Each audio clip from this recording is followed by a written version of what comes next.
네, 하나, 둘, 셋. 네, 안녕하세요. 네, 그, 찬양 잘했죠? 근데 오늘은 왜 박수 안 쳐줘요?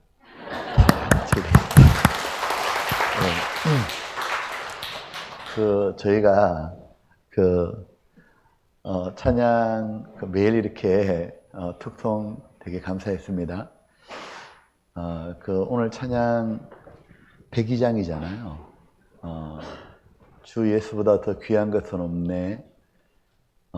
모처럼 들었던 것 같아요.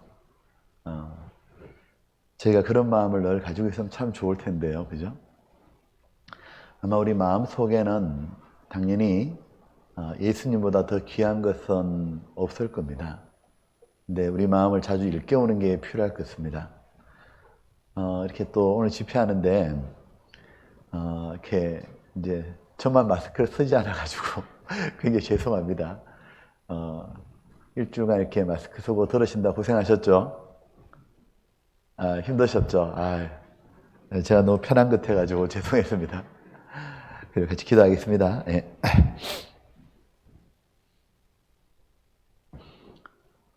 우리를 있는 그대로 사랑하신 주님 감사합니다.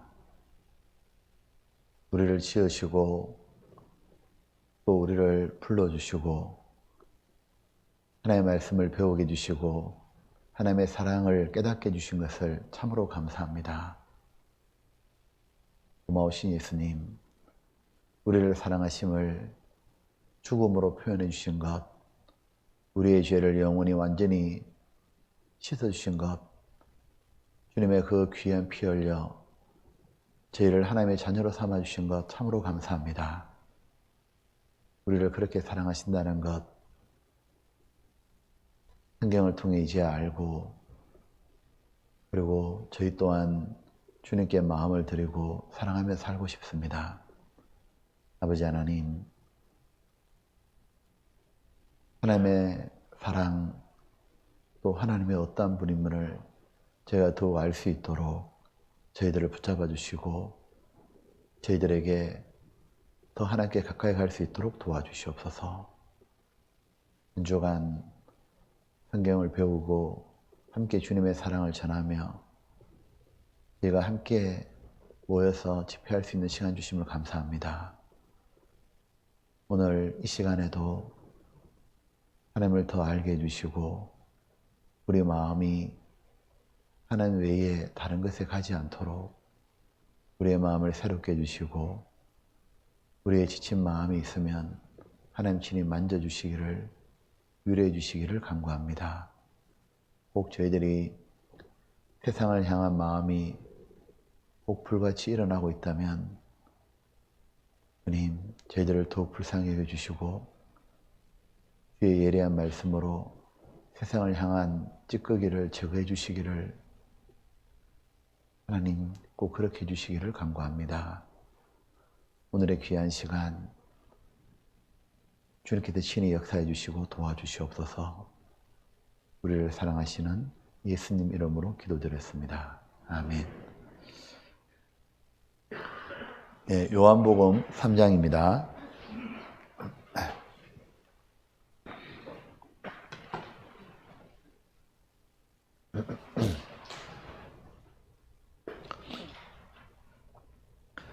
네, 요한복음 3장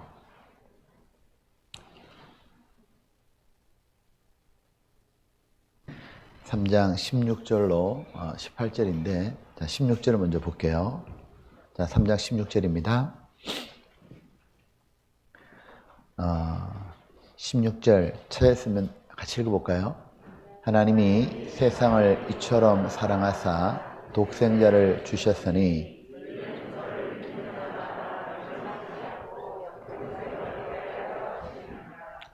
자, 17절에 제가 읽어볼게요.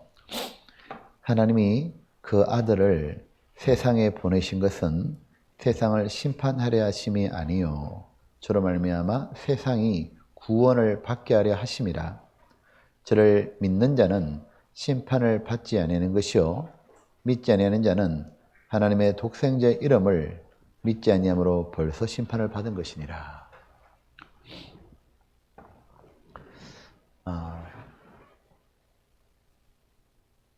사랑 발음이 잘 안 되네요.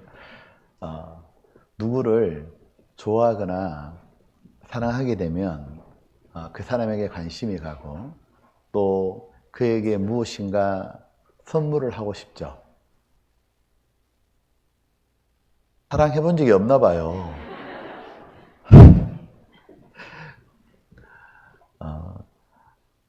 특별히 그 사람이 꼭 필요한 거라면 어떻게든지 간에 내가 구해서 선물해 주고 싶죠. 그게 사랑하는 사람의 마음이죠. 하나님도 사람을 너무 사랑하셨기 때문에 사람에게 제일 필요한 걸 선물을 주신 거예요. 근데 안타깝게도 사람들은 자기에게 무엇이 제일 필요한지를 모르고 살아간다는 거예요. 사람에게 제일 필요한 게 뭘까요? 한번 생각해 보세요. 사람에게 제일 필요한 게 뭘까요? 누가 그러더라고요. 밥. 그래요. 밥 필요해요. 예. 예. 돈. 어떤 사람은 친구라고 생각할 거예요. 안타깝지만 사람은 죽을 때가 되면 자기에게 무엇이 제일 필요한지 깨달아요. 사람은 죽을 때가 되면 돈도 필요 없고 친구도 필요 없고 자식도 필요 없어요. 내가 죽는데 무슨 도움이 되냐고요. 사람이 죽을 때 가장 필요한 게 무엇인지를 겸손한 마음으로 깨닫게 됩니다. 가장 필요한 것은 영원한 생명이에요. 내가 죽어서 지금까지 살았던 거하고 비교할 수 없는 찬란한 영광이 빛나는 그 천국에 갈 수 있다면 얼마나 좋을까? 그렇다면 죽는 것도 얼마나 행복하겠습니까? 삶에서 힘들었던 모든 삶이 끝나고 이제 다시는 저주가 없고 다시는 죽음이 없고 헤어짐의 슬픔이 없고 다시 자신에게 실망하는 것이 없고 다시는 상처 주는 것이 없고 다시는 아프거나 괴로운 것이 없는 그 천국에 내가 들어가서 영원히 살 수만 있다면 죽는 것 또한 얼마나 감사한 일이에요. 근데 문제는 그 천국은 죄가 있으면 전혀 못 간다는 거예요. 사람에게 제일 필요한 건 무엇이냐면 죄 사함입니다. 죄를 용서받는 거예요. 사람은 일생을 살면서 크게 세 가지를 경험합니다. 인생을 살아보게 되면 고생한 거하고 힘들어서 눈물 흘렸던 것, 그리고 죄 지은 겁니다. 사람이 가장 필요한 건 이제 고생이 없는 영원한 천국에 가는 건데 그동안 지었던 이 모든 죄를 용서받을 수 있다면 얼마나 좋을까? 하나님께서는 사람에게 제일 필요한 걸 선물로 주신 거예요. 하나님 우리를 사랑하는 것을 선물을 주면서 표현했는데 그것이 무엇이냐면 우리 죄를 용서해 주신 거였어요. 하나님께서는 우리의 죄를 다 용서해 주셨는데 문제는 하나님 또 말로만 우리 죄를 없앨 수가 없다는 거예요. 이유는 하나님의 공의로운 성품 때문입니다. 공의는 정의롭죠. 우리들은 흔히 공정한 사회, 정의로운 사회 그런 걸 많이 요구하잖아요. 누군가가 억울하거나 또 내로남불이거나 이런 걸 들으면 참 못 견디지 않습니까? 그건 하나님 우리에게 심어준 성품이에요. 우리가 하나님을 닮았기 때문에 하나님의 사랑도 가지고 있고 하나님의 공의도 또 가지고 있어요. 그래서 축구 경기를 딱 하잖아요. 축구 경기 하는데 딱 보니까 손흥민 선수가 반칙을 딱 당했어. 근데 게임을 그냥 진행하는 거예요. 심판이. 알고도 그냥 진행하는 거예요. 엄청 열받죠. 자, 분명히 상대방이 골을 넣었는데 옵사이드야. 근데 심판이 완전 옵사이드인데 그냥 골 그는 거예요. 그러면 관중들이 물병 던지고 난리 납니다. 왜? 언페어하다 이거예요. 공정하지 않다 이거예요. 그죠? 보셔요. 보면은 사람들 괴롭히고 못 살게 굴고 나쁜 짓거리는 다 했는데 야 국회의원이라고 막 다녀요. 우리가 그 과거 모습 알면 얼마나 열받아요. 사람은 이처럼 공의롭지 못한 것에 대해서, 죄가 제대로 심판되지 않는 것에 대해서 굉장히 불편해합니다. 그게 바로 하나님의 공의라는 거예요. 그러잖아요. 그런 나쁜 짓거리 많이 한 사람이 막 활보치고 세상을 다니면 뭐라 하냐면, 귀신은 뭐하냐? 저런 인간도 안 잡아가고 막 그러잖아요. 사람 또 죄에 대해서 분노하고 마땅히 처벌해야 한다고 생각하는 거예요. 행한 대로 갚아줘야 되고, 어렵게 산 사람 보상이 있어야 되고, 나쁜 짓거리 한 사람 벌 받아야지. 그것이 누구나 가지고 있는 공의라는 거예요. 그 공의를 바로 하나님이 우리에게 주신 거예요. 근데 하나님의 공의는 완벽해요. 완전해요. 그래서 죄에 대해서는 털끝만큼에 넘어가는 것도 없는 거예요. 죄는 반드시 처벌해야 되는 거예요. 하나님께서는 우리의 죄를 처벌하지 않고는 우리를 용서할 수가 없어요. 하나님은 이 죄의 대가는 사망이라고, 피 흘림이 없은즉 죄 용서함이 없느니라. 하나님은 우리를 심판할 수는 없었고, 그래서 하나님의 아들인 독생자 예수님을 보내신 겁니다. 그리고 예수님에게 우리의 모든 죄를 다 짊어지우고 하나님이 2000년 전에 바로 우리 죄를 심판하신 거예요. 여러분의 죄를 과거, 현재, 미래까지 하나님의 모든 죄를 다 하셨고, 여러분이 엄난했고 거칠었고 여러분이 수많은 죄 지었던 것, 그에 대한 분노를 하나님은 2000년 전에 다 쏟아내신 겁니다. 그 하나님의 분노를 예수님이 다 받으신 거예요. 하나님이여 어찌하여 나를 버리시나이까? 예수님이 마지막 그 십자가에 하나님 어찌하여 나를 버리시나이까? 왜 하나님이 그 순간 예수님을 외면했냐 하면, 바로 예수님을 버리고 그 순간 우리를 얻기 위해서입니다. 보면 이제 하나님은 더 이상 우리 죄에 대해서 진노하는 게 없어요. 우리에 대한 하나님은 아무런 분노가 없어요. 죄에 대해서는 하나님은 모두 심판했기 때문에 우리를 미소 지으시면서 기다리시는 거예요. 이제 하나님께서는 우리에게 원하시는 건 딱 하나입니다. 바로 예수님이 우리 죄를 다 처리하셨다는 것. 그걸 믿기만 원하시는 거예요. 그리고 하나님은 우리가 그걸 믿는 것을 가장 옳은 행동으로 보시는 겁니다. 공의롭다는 얘기는 잘못한 건 처벌하지만 잘한 거에 대해서는 반드시 상을 줘야 되죠. 하나님 보실 때 인간이 제일 잘한 게 뭘까요? 여러분 생각할 때 하나님이 보실 때 여러분이 제일 잘하는 행동이 어떤 걸까요? 헌금하는 거예요? 아니면 기도하는 거예요? 아니면 다른 사람 도와주는 거예요? 아니요. 하나님 보실 때 너무너무 잘해서 이것이 최고의 행동이기 때문에 하나님이 마땅히 보상해 줘야겠다 라고 생각하시는 최고의 인간이 하는 행동이 뭐냐면, 잘하는 것은 바로 예수님의 그 속죄를 믿는 거예요. 그래서 하나님은 그의 믿음을 어렵다 하시느니라. 하나님은 하나님 말씀 믿는 것을 가장 기뻐하시는 거예요. 그래서 하나님은 우리에게 이거 제발 좀 믿어주라 그러신 거예요. 보면 그래서 누구나 예수님이 우리를 속죄하신 사실을 믿기만 하면 어렵게 되고 영생을 얻고 천국 가게 되는 거죠. 한번 보시죠. 앞에 하나님이 세상을 이처럼 사랑하사 세상에 있는 모든 사람을 사랑하셔서 독생자를 주셨고, 예수님이 십자가 피 흘려 죽으심으로 이제 우리에게 딱 하나 필요한 겁니다. 이걸 받아만 드리는 거예요. 믿는 자마다 이걸 가장 어렵다 그러시는 거예요. 그래서 멸망치 않고 영생을 얻게 하십니다. 하나님 우리가 믿는 걸 제일 기뻐하십니다. 하나님이 그 아들을 세상에 보내신 것은 세상을 심판하려 하심이 아니요 저로 말미암아 세상이 구원을 받게 하려 하심이라. 모든 사람은 구원을 너무 주시고 싶었기 때문에, 사람이 왜 지옥 가느냐? 죄가 많아서 가는 게 아니죠. 저를 믿는 자는 심판을 받지 않은 것이요 믿지 않은 자는 하나님의 독생자 이름 예수님이 하신 일을 믿지 않음으로 벌써 심판을 받은 것이라. 유일하게 지옥 가는 죄는 하나님의 은혜를 믿지 않는 거예요. 그죠? 보십시오. 예수님은 성경의 가장 중요한 주제는 예수님이죠.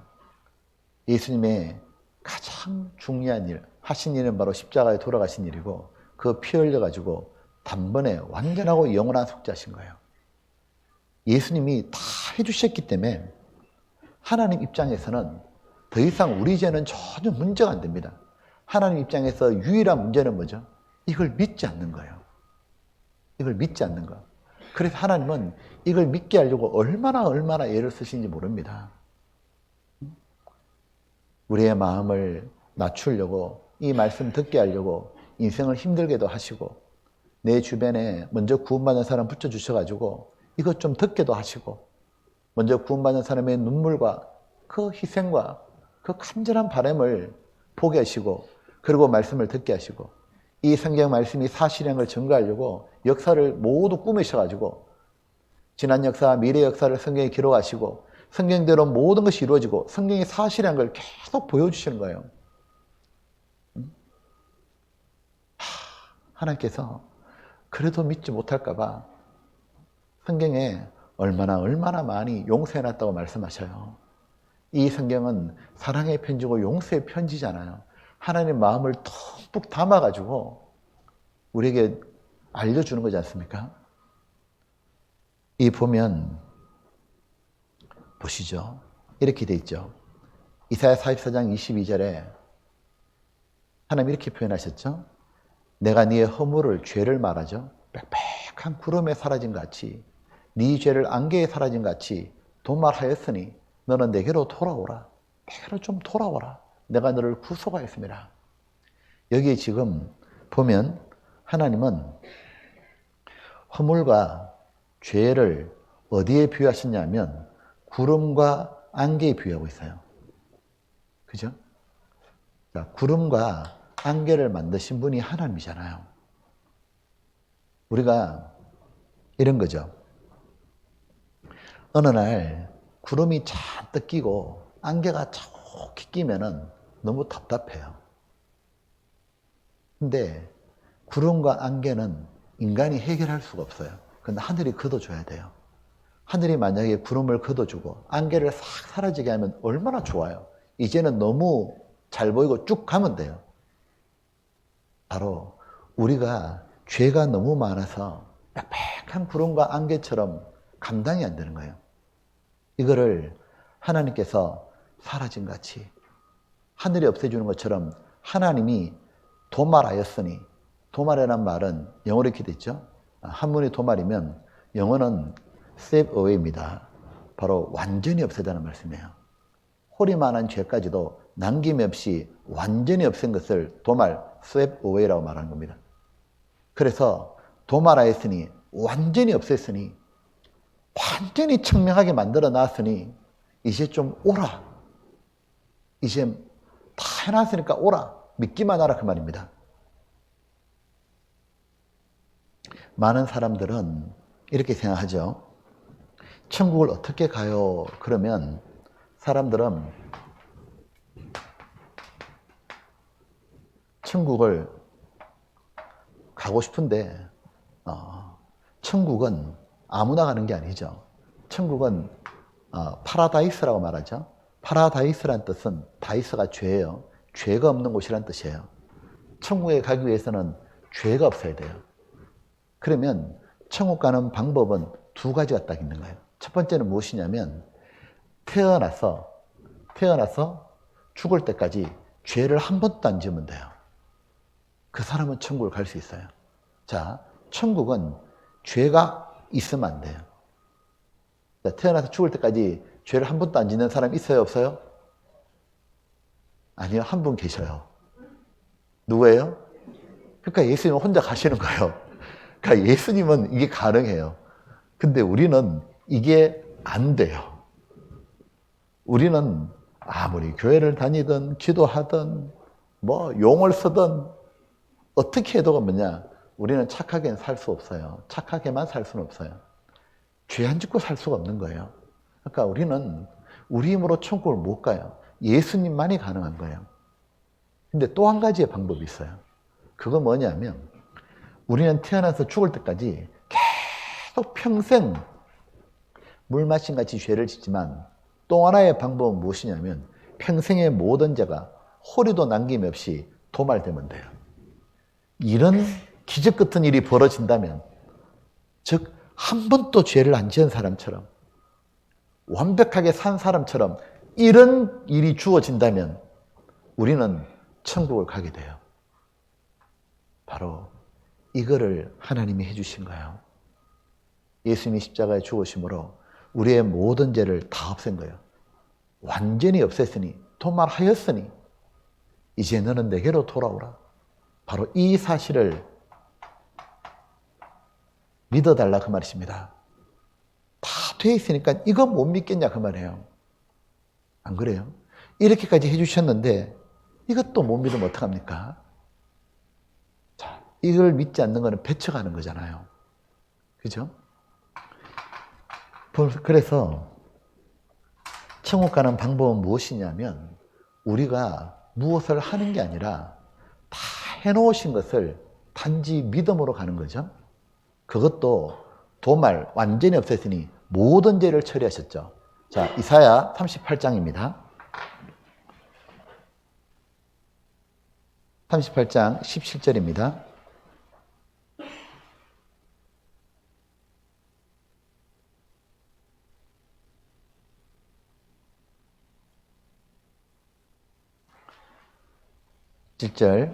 자, 같이 한번 읽어볼까요? 보옵소서, 내게 큰 고통을 더하신 것은 내게 평안을 주려 하심이라. 주께서 나의 영혼을 사랑하사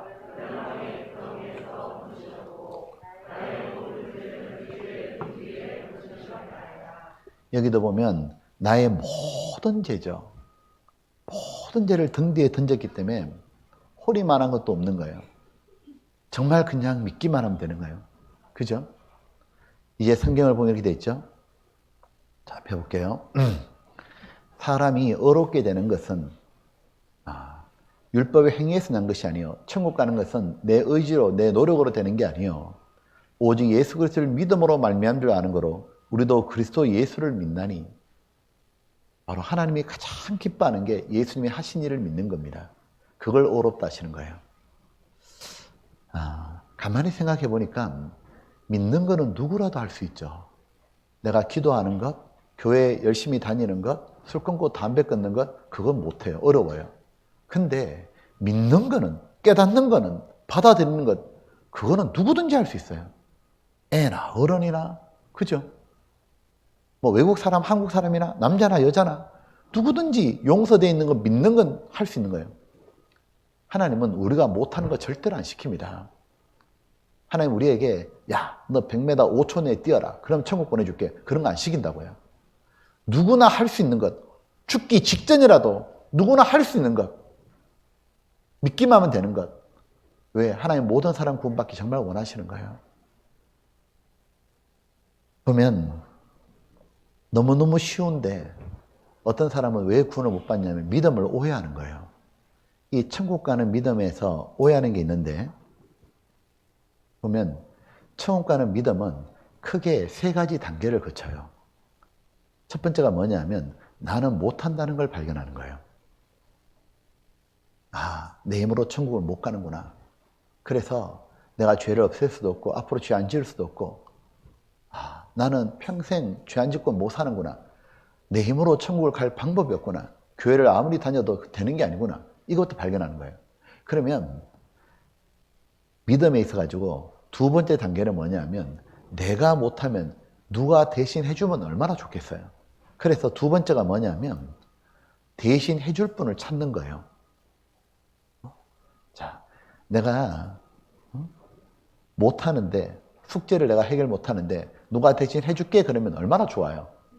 그죠?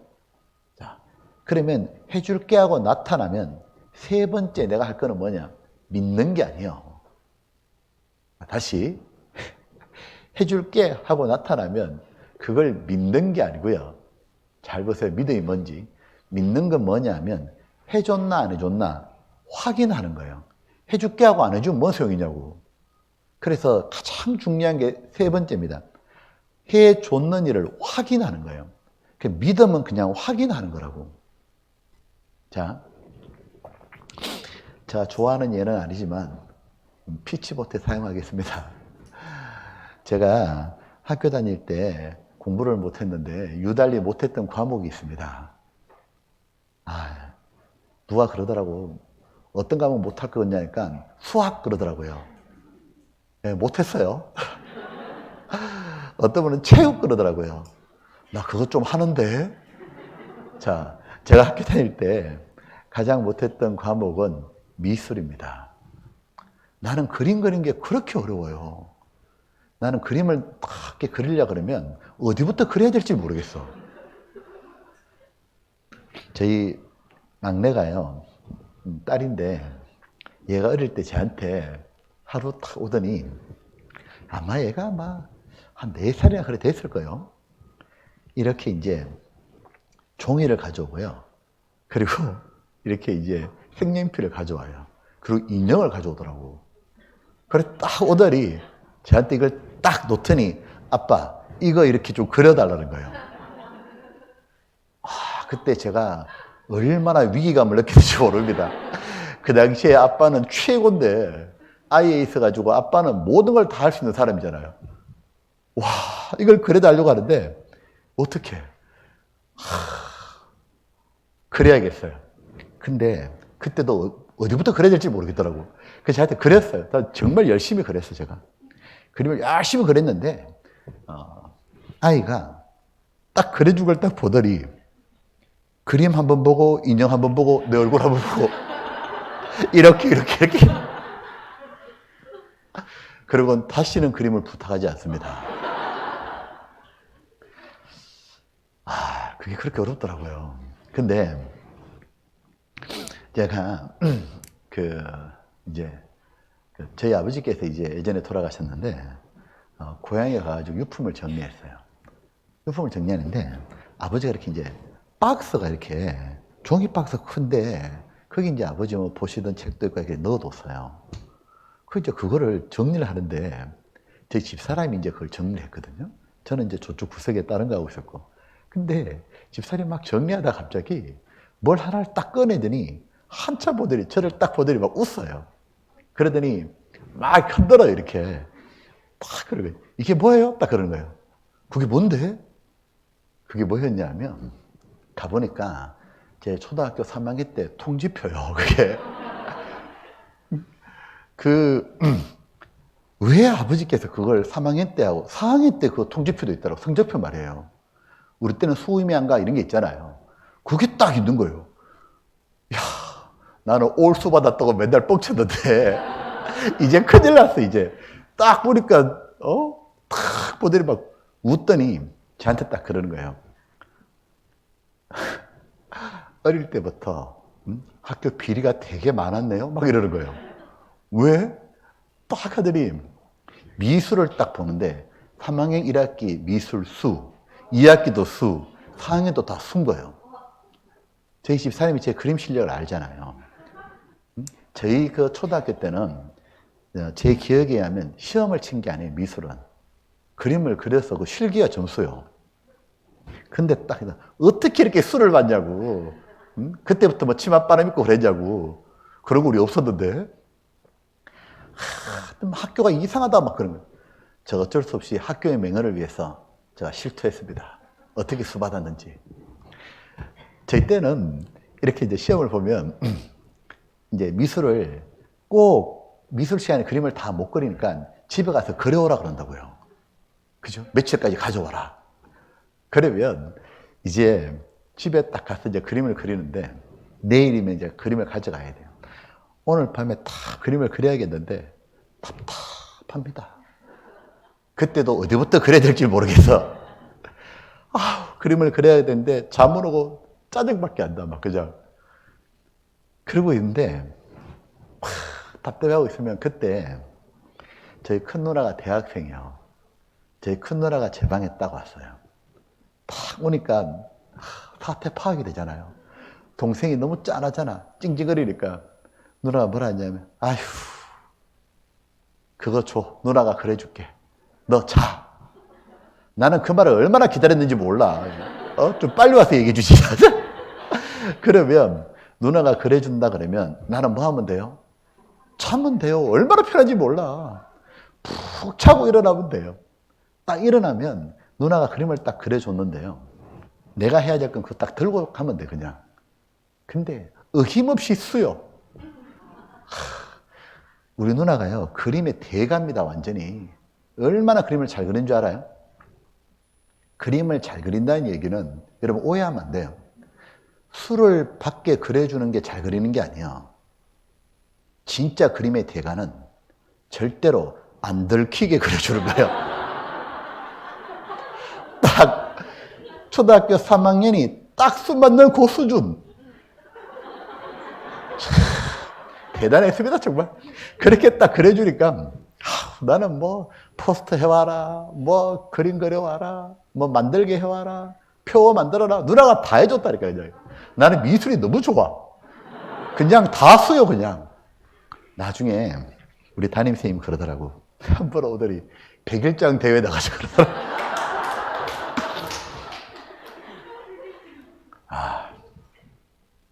그 제가 가가지고 글 찍게 했습니다. 자, 보면 제가 그거 보다가 이게 확실히 이해되더라니까요. 자, 보세요. 앞에 화면 보면 나는 못해요. 자, 나는 미술을 못 그려요. 나는 해봐야 가야. 그런데 내한테 필요한 건 대신 해줄 사람이에요. 자, 누나가 그려줄게 하고 나타났어요. 그러면 내가 수 받느냐 가 받느냐는 것은 누구한테 딸린 거예요? 누나요. 누나가 잘 그리면 수고, 못 그리면 가요. 이제 똑같다고요? 내가 죄를 어차피 나는 처리 못해요. 나는 방법이 없어요. 근데 이 죄를 처리해주마, 없애주마 하고 나타나신 분이 계셔요. 바로 예수님이에요. 그러면 내 죄가 없어지느냐 안 없어지는 것은 내 행동하고 아무 관계 없는 거예요. 내가 수받냐 가봤냐 누나가 해주기 나름이니까 내하고 아무 관계 없다니까요. 난 자면 된다니까요. 예수님이 죄를 없애주시면 없어지는 거고 예수님이 안 없애주면 그냥 있는 거예요. 그러니까 모든 건 예수님께 딸린 거예요. 그죠? 그러니까 제가 알았다고요. 수받는 게 이렇게 쉬운 것처럼 천국 가는 게 이렇게 쉽더라고. 예수님이 다 해준 거네. 그냥 해주신 거예요. 근데 우리가 해야 될 일은 딱 하나죠. 하신 일을 확인하는 거예요. 하루는 누나가 이제 이렇게 그려준다 했는데 아침에 딱 일어났는데 그림이 안 보이는 거예요. 이런 날은 없었는데 그림이 딱 안 보이니까 제가 누나한테 가가지고 그림 어디냐고 막 그러니까 누나가 뭐라 하냐면 아휴 그러더니 누나 방에 가보래. 누나 방문을 딱 여니까 그 책상 위에 그림이 딱 그려져 있는 거예요. 내가 그 그림을 딱 보는 순간 첫 번째 들었던 마음이 뭔지 아요? 역시 우리 누나야 너무 고마워. 전혀 아닙니다.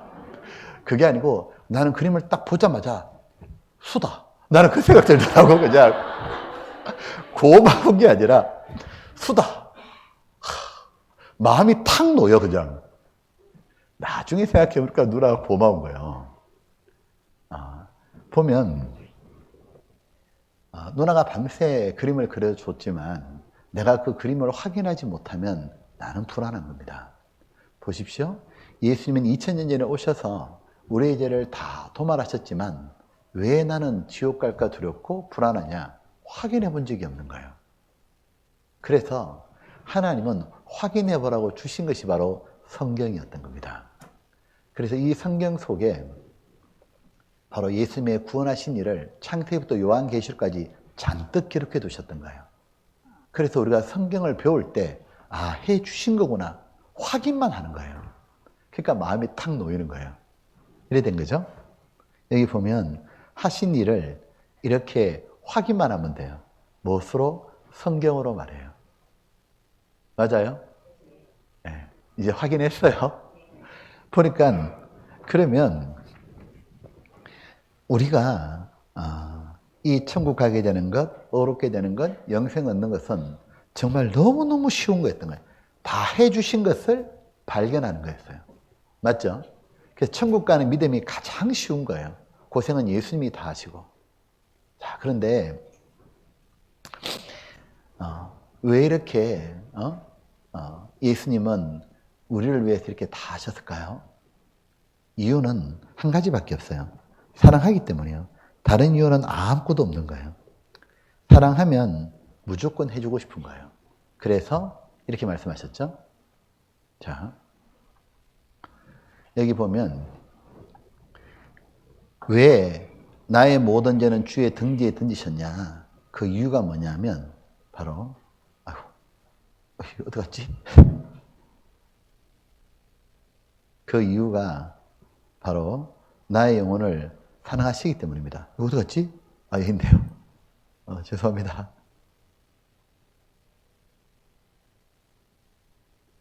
여기 보면 나의 영혼을 사랑했기 때문에 정말 날 있는 그대로 사랑하신 거예요.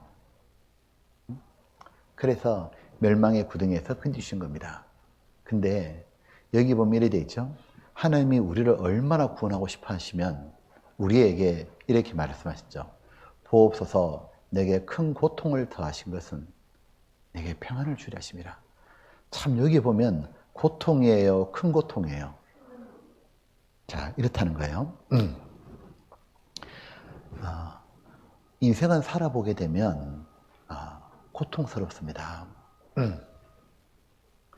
인생이 재밌고 즐겁고 좋은 것만 있다. 그것은 유치원 아이들이 하는 얘기예요.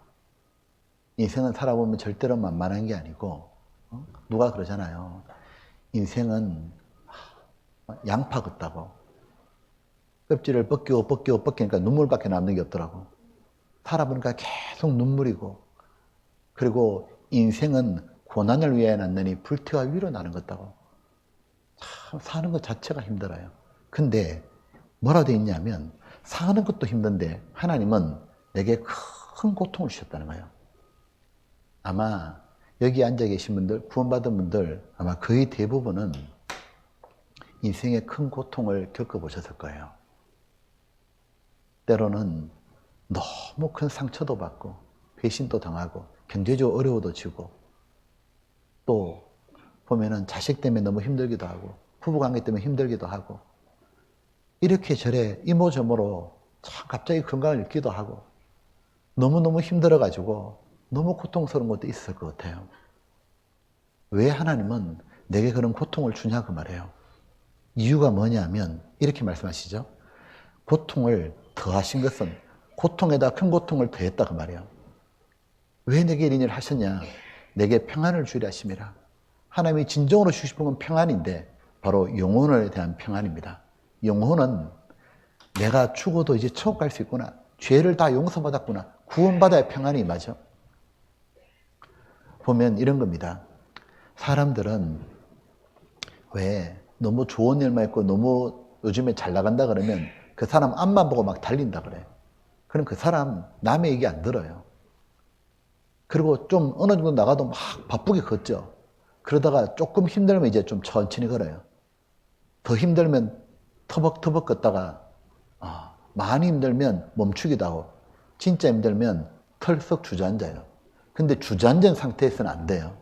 주저앉으면 어떻게 하냐면 주변 거 막 찾는다고 이렇게 여기 태어날 길 없나? 누구 좀 도와줄 사람 없나? 막 사람들 여러 방법을 찾거든요. 그러다 진짜 힘들면 덜어 누워요. 덜어 누우면 그제야 하늘이 보이는 거예요.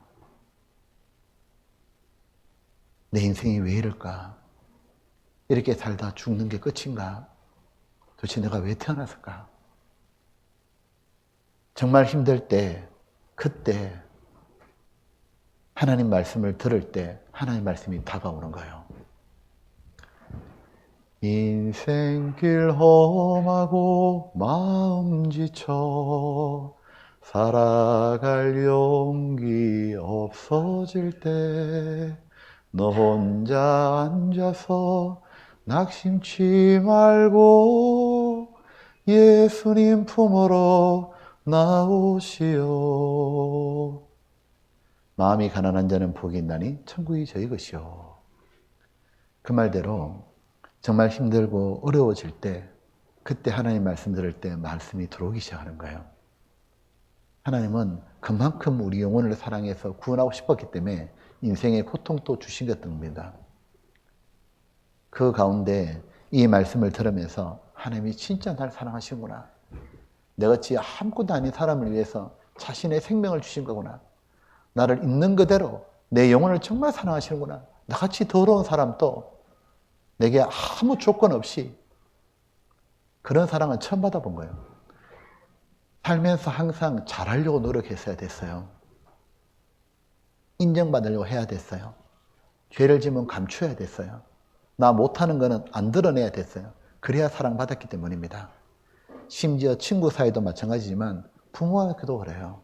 부모에게도 내가 잘 못하면 부모님은 야단했기 때문에 부모님에게도 잘하려고, 잘 보이려고, 인정받으려고 세상에서 마찬가지고 참 힘들었어요.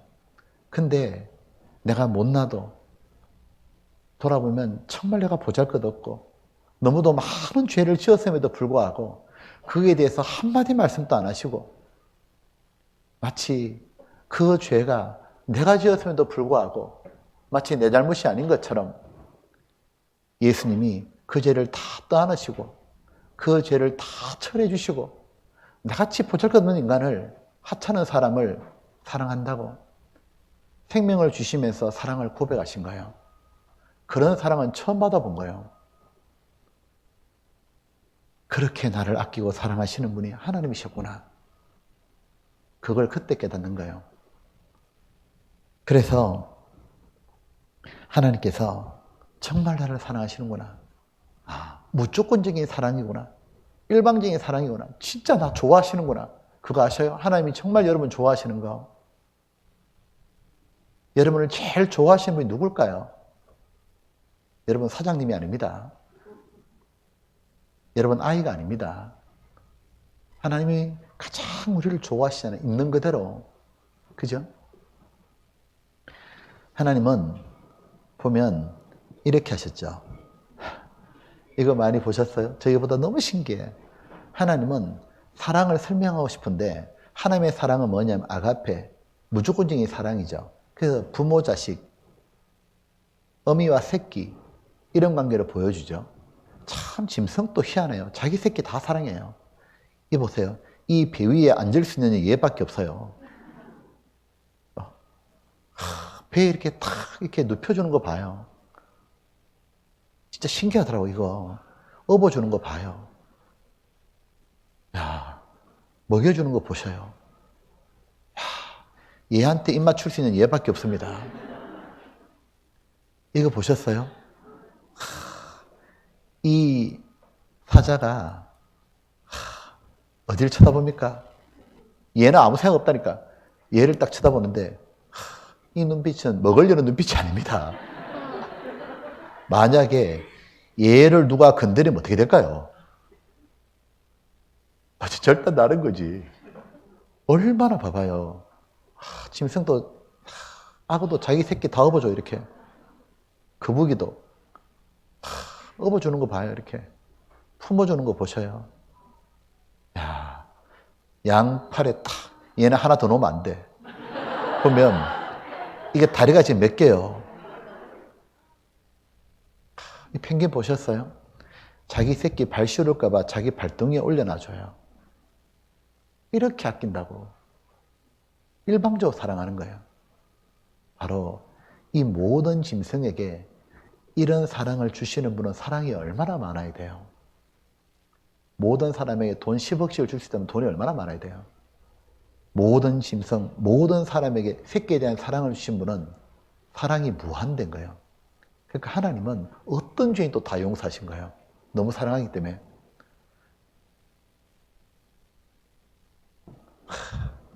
엄마 등에 업힐 때 너무 행복했던 것 같아요. 엄마는 자기가 항상 이렇게 아이를 업어주죠. 고되게 일하다가도 엄마하고 뛰어오면 아휴 하고 안고 업어줍니다. 그죠? 참 그렇게 사랑하나 몰라. 근데 성경에 이런 말씀 보셨어요? 여인이 어찌 그 젖먹는 자식을 잊겠으며 자기 태에서 난 아들을 국률에 여기지 않겠느냐. 그런데 그들은 혹시 잊을지라도 나는 너를 잊지 않을 것이라. 이건 정말 놀라운 말씀이에요. 엄마가 자식을 잊을 수가 없잖아요. 근데 혹 잊는다, 혹 잊어버린 사람이 있다 그죠? 혹시 잊을지라도 나는 너를 잊지 않을 것이라. 하나님은 너를 잊지 않을 것이라. 나는 너를 잊지 않을 것이라. 보세요. 우리가 어떻게 구원받게 됐을까요? 하나님이 나를 잊지 않은 거예요. 나는 하나님을 떠나서 내 마음대로 살고 있는데 하나님은 나를 잊어버리지 않고 나를 안아주시려고 인생에 힘든 것도 주시고 옆에 먼저 구원받은 사람 붙여주시고 이 성경을 주시고 듣게 하신 거예요. 그 하나님의 사랑이 계속 나를 따라왔기 때문에 하나님이 잊어버리지 않고 따라왔기 때문에 그래서 내 같은 사람도 구원을 받게 되는 겁니다. 그죠? 우리가 무슨 뛰어남이 있어 구원을 받겠어요, 우리가. 아무리 생각해봐도 나는 이걸 믿을 사람이 아니었는데 하나님이 잊지 않고 내게 다가오셨고 결국 말씀 듣게 하시고 말씀을 듣고 깨닫도록 믿도록 도와주시고 그래서 사랑을 알게 해주신 거예요. 모두 다 하나님이 해주신 거잖아요. 사랑은 희생하는 거죠. 진짜 사랑은 뭐냐면 말로만 사랑해가 아니죠. 자식이 부모님을 사랑한다고 말하는데 어떨 때 보면 자식이 부모님을 사랑해 끊는 건 굉장히 이기적이죠. 자기 필요하니까 사랑한다고 말하는 거지 정말 사랑하면 부모님을 사랑하고 부모님을 위해서 자신을 희생하고 순종하죠. 왜 부모의 사랑을 진짜라고 말합니까? 부모는 자식을 위해서 희생하는 거예요. 돈을 버는 거를 제가 생각해 봤다고 평생 밥을 공짜로 줘도 아깝지 않은 건 자식밖에 없어. 하숙비로 치면 얼마나 내가 받아야 되는데 진짜. 평생 내가 옷을 공짜로 사주면서도 미안해. 더 못 사줘가지고. 그건 자식밖에 없잖아요. 자식이 뭐길래. 그죠? 와가지고 막 울잖아요. 힘들어서.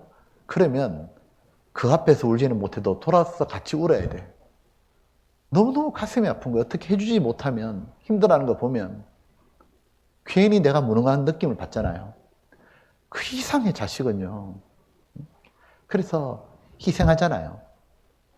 보면 희생하는 것 중에서 가장 큰 희생은 뭐냐 하면 자기 생명을 주는 거예요. 생명을 주면 다 준 겁니다. 왜? 내 하고 싶은 걸 다 포기해야 돼요.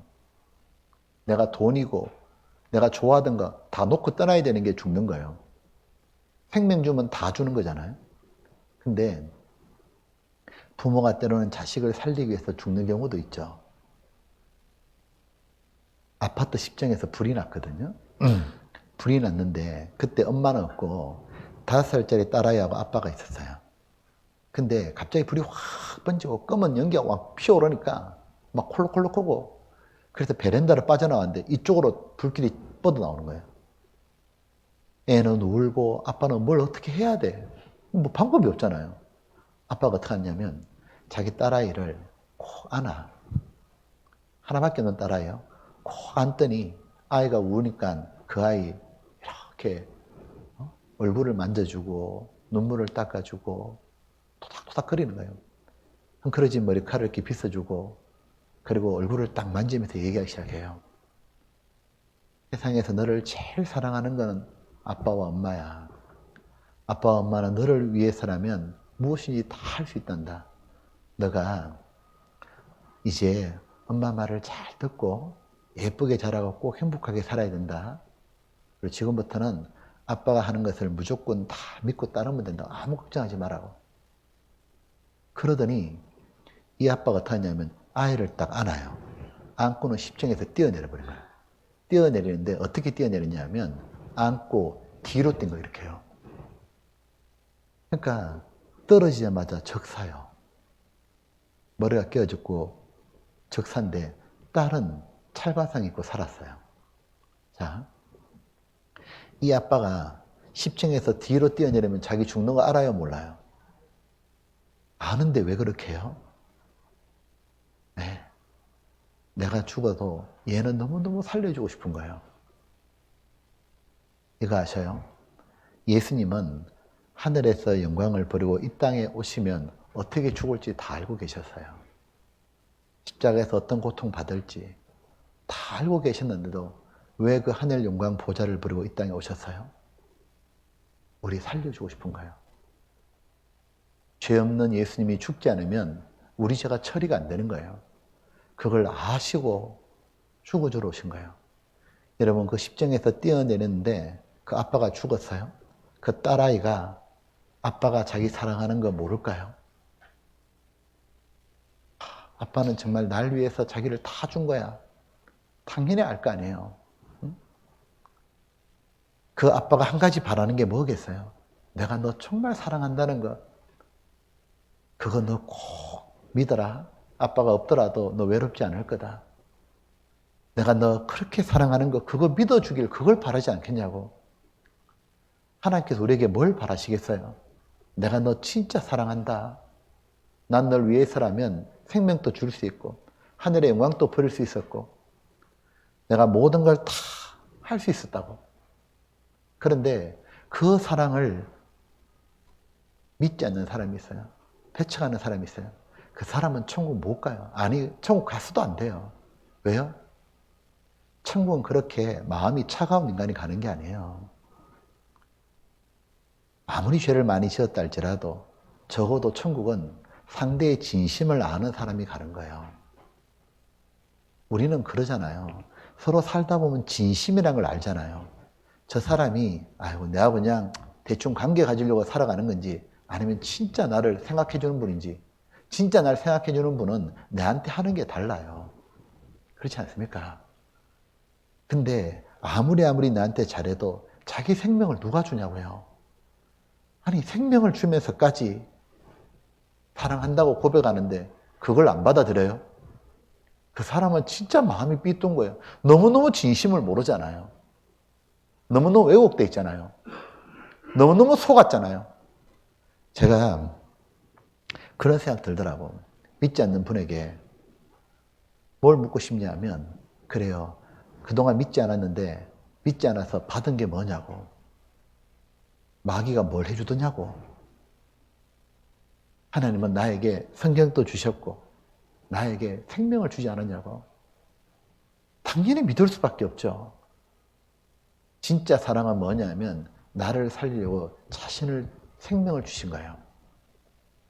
그렇기에 우리가 그 사랑을 믿을 수가 있는 겁니다.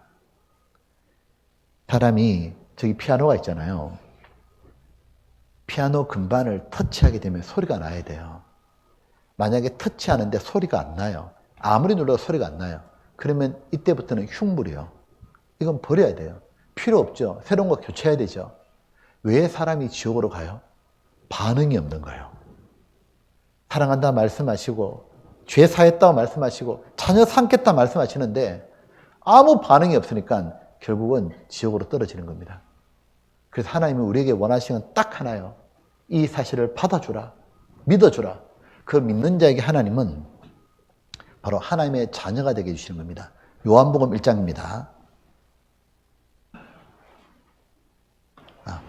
앞에 한번 보시죠. 시간이 없으니까. 자, 앞에 자 보시죠. 영접하는 자, 영접 너무 감사하게 받아들이는 거죠. 곧 그 이름, 예수님의 이름, 예수님이 하신 일을 믿는 자들에게는 하나님의 뭐라고요? 자녀가 되는 권세를 주셨으니. 자, 한 가지 할 거는 무조건 하나님의 자녀가 되는 게 아니에요. 하나님의 형상대로 지원받은 건 맞지만 사람이 믿지 않는 자는 하나님의 자녀가 안 돼요. 하나님의 자녀가 아니기 때문에 하나님 지옥에도 보내는 겁니다. 언제 하나님의 자녀가 되느냐 하면 구원받을 때요. 자, 우리가 구원받기 전후에 관계가 변했다는 걸 잘 아셔야 됩니다. 구원받기 전에 하나님의 심판자고 우리는 죄인입니다. 이때는 우리가 아무리 죄를 잘못했다고 고백하고 회개한다 해서 죄가 해결되는 건 아니에요. 법정에 살인자가 재판받으러 갔어요. 사람을 죽였는데 판사님께 막 고백하는 거예요. 판사님, 제가 정말 찔러 죽였는데 지금 너무 후회해요. 다시는 안 그럴게요. 용서해 주세요. 막 빌면은 판사님이 그래, 진짜 너 진심으로 고백하는구나. 너 석방이다. 그런 일은 없다고요. 그러니까 죄값 받아라. 죄값만 받으면 석방되는 거다. 20년 살아라. 30년 살아라. 징역. 그럼 30년 살고 나면 만기 출소 끝나는 거예요. 그러니까 죄라고 하는 것은 빈다고 되는 게 아니라 죄값을 치루어야 끝나는 거죠. 문제는 우리는 죄값을 감당을 못해요. 그래서 바로 예수님이 십자가에서 피 흘려 죽으신 거예요. 이로 말미암아 모든 사람들의 죄값은 끝난 거예요. 모든 사람 죄는 용서되어 있거든요. 교회 다니나 안 다니나 모두가 용서가 되어 있는데 이제 이걸 믿냐 안 믿냐로 모두 결정나는 거예요. 이 사실을 선물을 받아들이는 사람, 믿는 자에게 바로 하나님은 아버지가 되고 우리는 자녀 삼아주시는 거예요. 이걸 믿는 자에게 바로 자녀로 삼아주시는 거예요. 자, 그래서 이제 우리가 이제 하나님의 구원받은 사람, 하나님 자녀가 딱 되는 거예요. 이제 근데 이제 자녀가 딱 되잖아요. 하나님의 자녀가 되었다 해가지고 당장 하나님의 아들답게 멋지게 살지는 않습니다. 사고를 친다고 말해요. 애 키워보면 애가 태어나자마자 갑자기 눈을 동그랗게 뜨더니 How are you, father? 이렇게 안 하잖아요. 그렇게 말하면 우리가 놀라 자빠지잖아요. 얘는 뭐 말도 못하고 똥 싸고 맨날 또 키우면 힘들고 아이가 이렇게 성장하는 과정이 있죠. 쭉 성장하다 나중되면 어느 선에 딱 가면 이제 어젓해지죠. 그럼 부모님 생일날 자기가 용돈도 아꼈다가 모았다 선물 사기도 하고 애가 뭔가 좀 변화가 있잖아 이렇게요. 그러니까 구원받아도 처음부터 사도들이나 베드로나 바울처럼 천사들처럼 그렇게 거룩하게 사는 건 아니죠. 구원받아도 여전히 옛 삶이 있지만 구원받고 시간이 지날수록 점점 성장해서 하나님의 자녀답게 나중에 멋지게 사는 거죠. 구원받고 난 다음에 무엇이냐면 신앙이 성장하는 과정이 있다는 걸 알아야 되고 두 번째는 내가 하나님의 자녀가 되었다는 게 너무 중요한 거예요. 그래서 하나님 우리를 자녀로 대우하셔요. 그러니까 자녀가 되었기 때문에 어떤 게 있냐면 하나님께 기도할 수 있는 거예요. 애들은 그러잖아요. 보통 이렇게 이제 저도 이렇게 이제 집무실에 있으면 제 방에 다 노크하고 들어옵니다. 근데 갑자기 문이 탁 열고 들어오잖아요. 그럼 저 딸이다 딱 생각 들어요, 저는. 우리 딸들은 노크가 없어요. 집무실에 그냥 들어오길래 제가 그랬습니다. 노크 좀 하면 안 되겠냐. 걔들도 뭐라는 줄 알아요? 자기가 노크 안 하고 들어가는 방은 아빠 방밖에 없대. 그래, 그럼 그렇게 해라, 그냥. 그러니까, 자녀이기 때문에 그냥 이거 해주세요, 저거 해주세요. 이것저것 막 얘기할 수 있잖아요. 자기 힘든 것도 와서 얘기하고. 응? 저 어젯밤에 자야 되는데 딸이 1시에 전화 온 거예요. 밉다, 미워. 정말 1시에 전화해가지고 뭐 특별한 얘기도 아니에요. 응? 이 시간에 왜 전화했냐 말을 할 수가 없잖아요. 그래도 막 들어야 돼. 어쩔 수 없어. 그러니까 한 번은 아들이 새벽 2시에 전화 왔어요. 너 이 시간에 왜 전화했냐? 아들이니까 내가 좀 세게 나갔어요. 이 시간에 왜 전화했냐? 아빠 안 잘 줄 알았대. 아니, 아빠는 이때 안 자야 되는 사람이냐? 자야지. 왜 이렇게 너희들 왜 이렇게 새벽에 전화하냐? 얘들은 새벽에 전화하면 문자 하면 얼마나 좋아요. 아빠 전화해도 돼요. 이런 거 없어요. 왜 그런가 보니까 걔들도 그만한다니까요. 새벽에 전화할 사람 아빠밖에 없다고. 그러니까 자기들이 하고 싶은 얘기도 하고. 그러니까 우리가 마찬가지 하나님에 대해서 하나님 나 이거 힘들었어요. 나 이거 잘 못해요. 안 돼요. 그리고 하나님 나 이거 해야 되는데 못해요. 도와주세요. 있는 그대로 얘기할 수 있는 게 기도입니다. 그죠? 그러니까 하나님이 내 아버지가 되었기 때문에 있는 그대로 얘기하는 거예요. 기도할 수 있는 특권이 주어지는 거예요. 그러면 하나님은 들어주는 거예요. 그죠? 여러분 중에 저한테 새벽 2시에 전화 못 하잖아요. 그죠? 청천벽력이 없는 한은 전화 못 합니다. 그죠? 응? 아빠 내일 몇 시에 와요? 그거 물어보려고 전화 누가 하냐고. 응? 미웠습니다. 그러나 괜찮았습니다. 혹시 이것이 귀에 들어갈까 봐 두렵습니다. 자,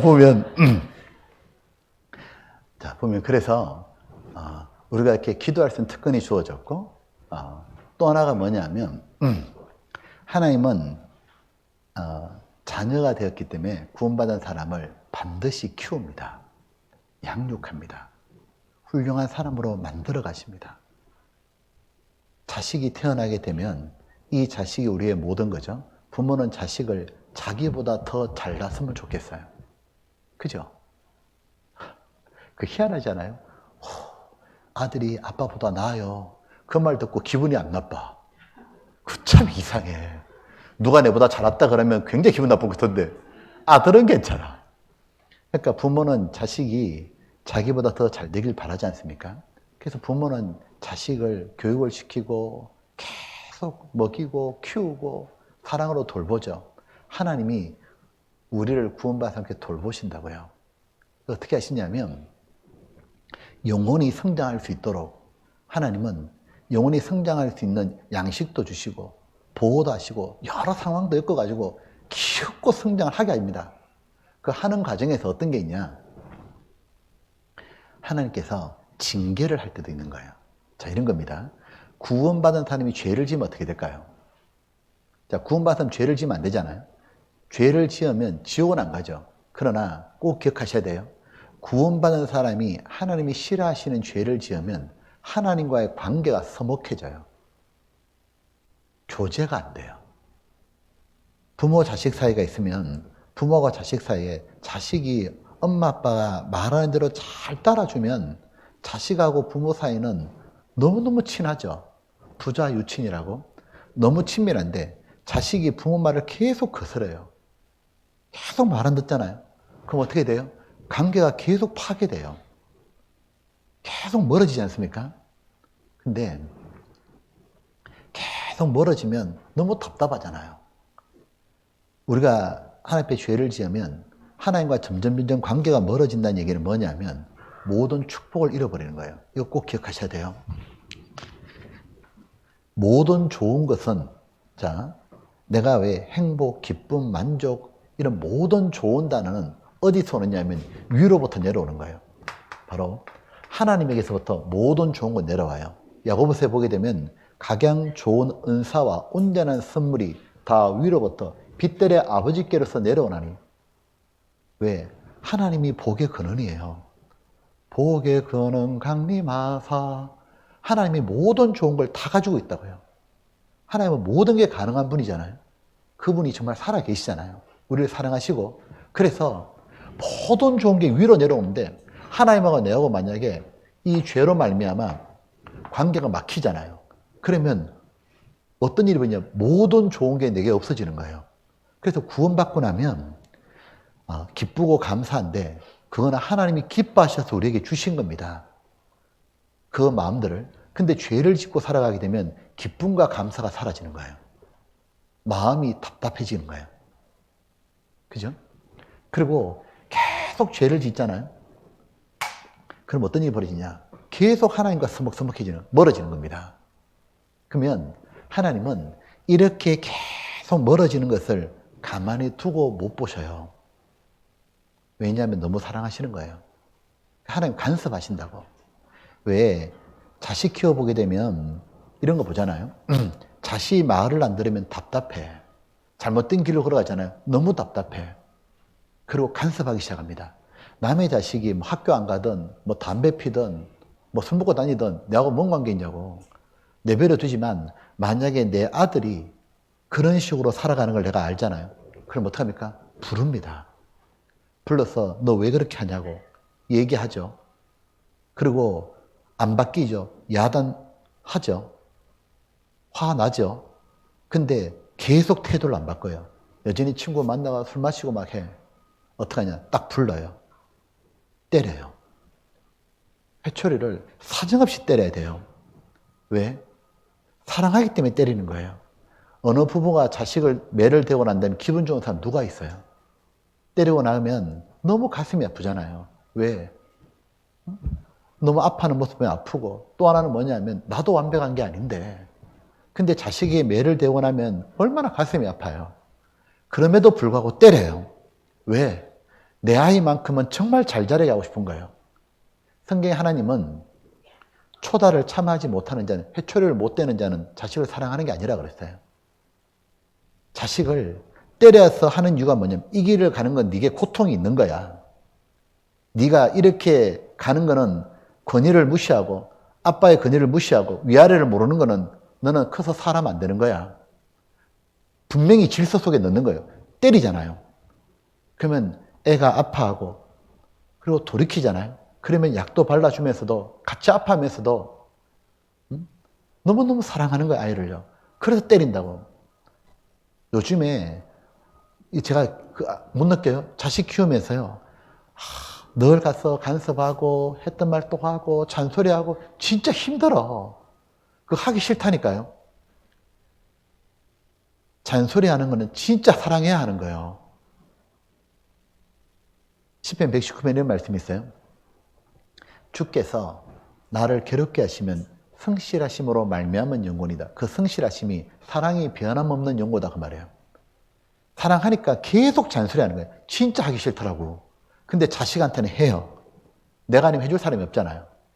그래서 뭐냐면 바르게 살게 하고 싶은 거예요. 바르게 살면 얘가 너무 기쁘고 행복하잖아요. 그래서 하나님도 어떻게 하시냐면 우리가 계속 죄를 짓잖아요. 그럼 하나님이 징계라는 걸 딱 하셔요.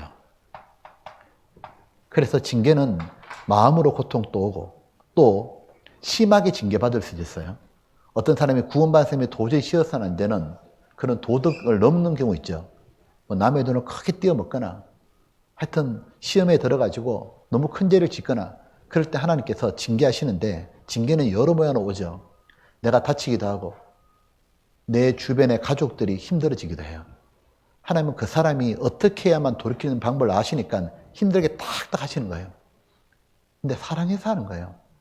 그래서 징계받을 때 그때 우리가 느끼는 거예요. 아, 내가 구원받았기 때문에 하나님이 이렇게 하시는구나. 구원 안 받으면 징계도 안 한다고요. 구원받았기 때문에 간섭하시는구나. 왜? 왜 그렇게 하시냐면 구원받은 사람이 왜 죄를 짓고 자기 마음대로 살아요? 구원은 받았는데 하나님을 의식을 안 하고 살기 때문에 그런 거예요. 하나님이 너무 멀리 있다 생각하는 거예요. 하나님을 마음에 모시지 않고 의식 안 하고 살기 때문에 함부로 죄 짓고 살잖아요. 그래서 하나님은 하나님이 옆에 계시다는 걸 의식하게 하려고 징계를 딱 보여주는 거예요. 그래서 이렇게 되는 거죠. 보면 히브리 12장에 보면 하나님이 아들같이 너희를 대우하시나니 그래서 어찌 아비가 징계하지 않는 아들이 있으려. 그래서 징계를 하는 거죠. 자 보면 그 징계를 딱 받을 때 참 희한하죠. 구원받은 분들 보면 징계를 딱 받잖아요. 자기가 딱 알아. 이래 살면 안 되는데 어떤 분은 구원받았는데 여전히 교회 안 오고 여전히 노래방 가고 나이트클럽 뛰는 분이 있어. 노래 받고 춤추면서도 이러면 안 되는데 하다가 한번 탁 맞아. 춤추다가 다리가 딱 부러진 거예요. 딱 부러지는 순간 징계다 그러면서 한쪽 마음은 감사함이 와요. 내가 구원받긴 받았네 이러잖아요.